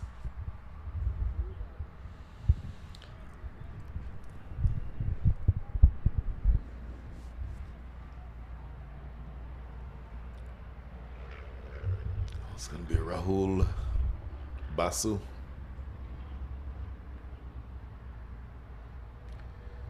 Jesse Singh playing within himself, 4 from 7. Mohammad Mohsin, the big hitter who wants to hit big, 7 from 7. So something you think is going to give if there is a single taken anytime soon. There is a single. No, in fact, yes, they do take that single. So watch Mohammad Mohsin here. The last couple of shots that he played in this last over, to me, indicated that he wants to get things over with. As an off spinner, what are you bowling right now to Mohammad Mohsin?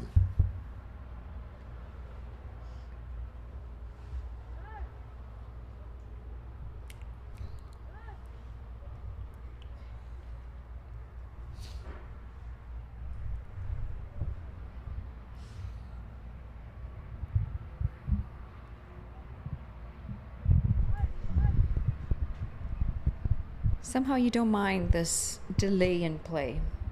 Because you can sense that they're trying to make sure that they can do everything in their power to bring this down to the wire.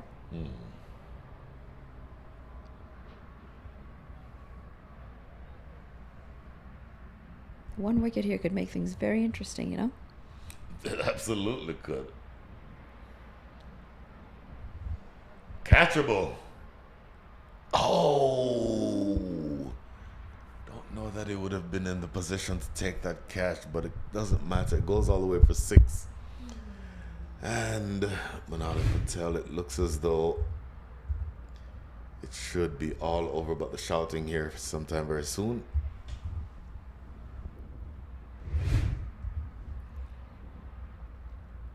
Just another 3 runs needed for victory. Oh, he chopped on. All is not done yet. Mohammad Mohsin looking to end the game with one big swipe. Chops it onto his stumps. Wicket number 8.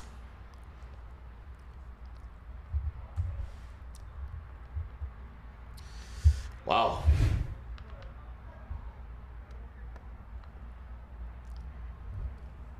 Tell you what, that's... In fact, I won't characterize it. I'll ask you your opinion on what you just saw. You just expect a bit more responsibility from your senior players, don't you? Given the situation. Again, I still think they're going to get over the line here, sure, but you just want to make sure that you finish the job while you're out there. Give credit to the future Caps, though. They've picked up 8 wickets of a team that is very, very stacked.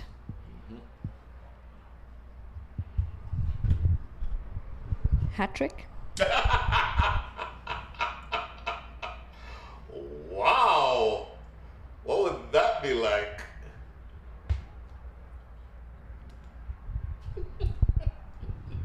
Well, he doesn't seem very happy here, Jesse Singh. Not really sure if he's decided to pick a fight with a junior. No. Would be not very seniorly.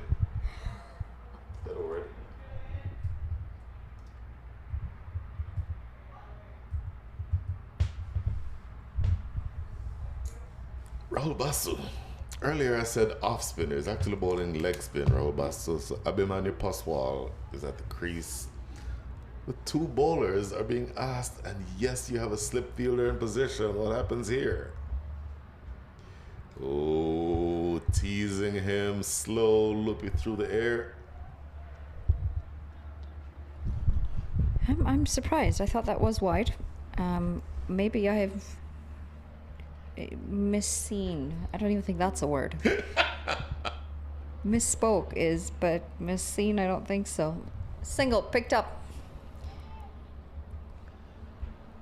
Wowzer. 2 runs needed. 1 to tie, 2 to win. No. Super over? No. Oh my goodness. 17 overs gone, 132 for 8. If a couple injudicious strokes are not played and they're chasing 160, if that first delivery of the innings is not a no ball, as they say, if was a fifth, we'd all be drunk. But have you heard that expression? The undulating pattern of the bungalows there versus the skyscrapers. But the thing to look for there is multiple overs where there have been more than one wicket that has fallen. And even though, yes, you only have 2 more runs to go for victory, I don't think the Clarion Eagles will be very happy with how this game has gone for them.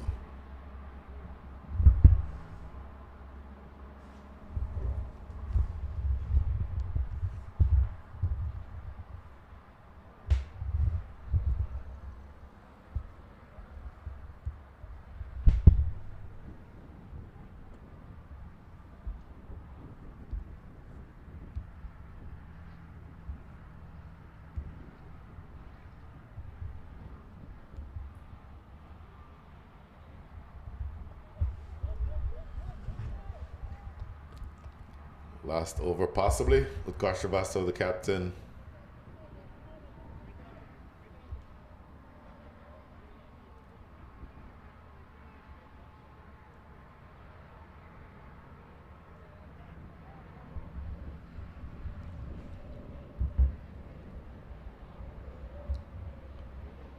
It's from the Shrivastava, but he's not the one who's bowling. Sahir Bhatia who's bowling.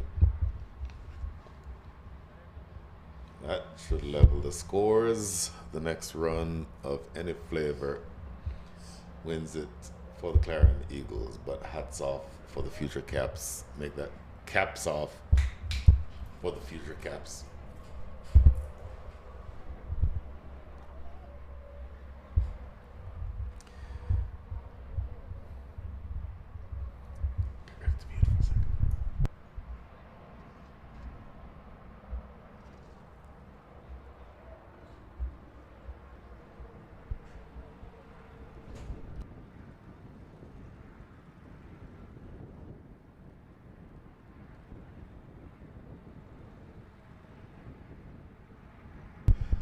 One run needed. Scores are level.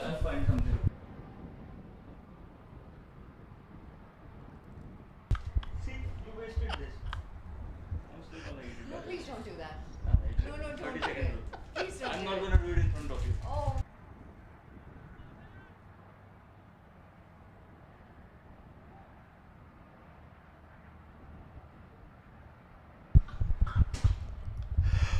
Horror of horrors, Manali Patel.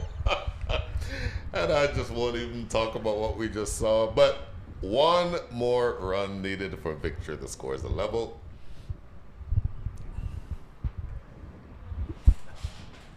In the Bowled gap. away. Oh. Well, they get the single that they need to close this game, the Clarion Eagles. But what an effort this has been by the future Caps. They hold this game all the way to the 18th over. It takes 17.3 overs and 8 wickets for the Clarion Eagles to actually cross over the line. I am reminded about when the US played India in the World Cup a few months ago, where on paper there should be no competition, but India actually had to work to defeat the US, and I would get the same feeling from this game. The Clarion Eagles winning by 2 wickets. I don't think they'll be very happy. Look what the Clarion Eagles did batting. Started out well, Akash Gomel, Mukhtar Ahmed, 35 and 27 respectively. But then regular wickets all the way down the lineup. Sanjay Krishnamurthy 25, Shubham Ranjan 10, and Mohammad Mohsin 13 from 10. The only ones at the bottom of that middle order that scored in double figures. Single-digit scores for Seth Badar, Vivek Kanamuri, Harmeet Singh, Jesse Singh, and Abhimanyu Paswal there at the end.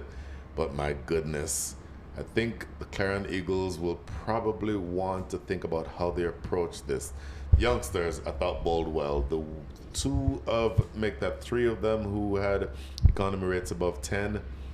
And boy, for me, Aaron Nadkarni, 4 overs, 3 for 24. Akash Srivastava, the captain, 2 overs, make that 3 overs, 2 for 16. A wicket each for Adnit Jam and Rahul Basu. And both of those players also took catches. So, boy, a match that was a lot more competitive than we would have thought, Manali. But in the end, the Clarion Eagles take victory by the margin of 2 wickets. We'll probably have a few highlights here shortly. We'll see them when they come on. But my goodness, I think the Clarion Eagles would be a little bit concerned with some of what happened. And this here is the most spectacular highlight that did not count for anything. What a great catch, but it was negated because of the no ball. And then some big hitting. This one was special by Mukhtar Ahmed over the top of cover, and then this one guided down to deep third for 6. Continued hitting all around the ground, but then eventually gets a pretty simple catch here taken in that short cover area. And then there's a little bit of controversy. We think that this might have bounced before it got to Aaron Nadkarni, but it was given as a wicket. And then regular intervals is when you had wickets fall and struck down the ground there. That was a good shot by Sanjay Krishnamurthy, but to me, just not quite doing what they needed to do to get over the hump in the way that you'd expect them to. A couple of lusty blows down the ground, but on balance, even though Sanjay Krishnamurthy really looked the part, that was such an athletic catch by Adnit Jam off the rebound. Shubham Ranjan, it holds out in the deep, but a couple of big shots toward the end, and then ultimately, while they limped their way toward the back end of the innings, I think that it was pretty safe to say that this, while it was always going to be finishing the way that you thought it did finish, I don't know that they expected to struggle as much as they did. Harmeet Singh top edging that one and the catch taken, and here 5 free runs given. Mohammad Mohsin with a couple of reverse sweeps, but then Mohammad Mohsin then chopping onto his thumbs. This should be it. Yep, right there, dragging it on off the inside edge, but eventually limping over the line by the margin of 2 wickets. Stay with us, because right at the very end of a little bit of a break, we'll come back for the 3rd match of the day. We'll see who those are when we come back in. For the moment, signing off from Prairie View. We'll be right back.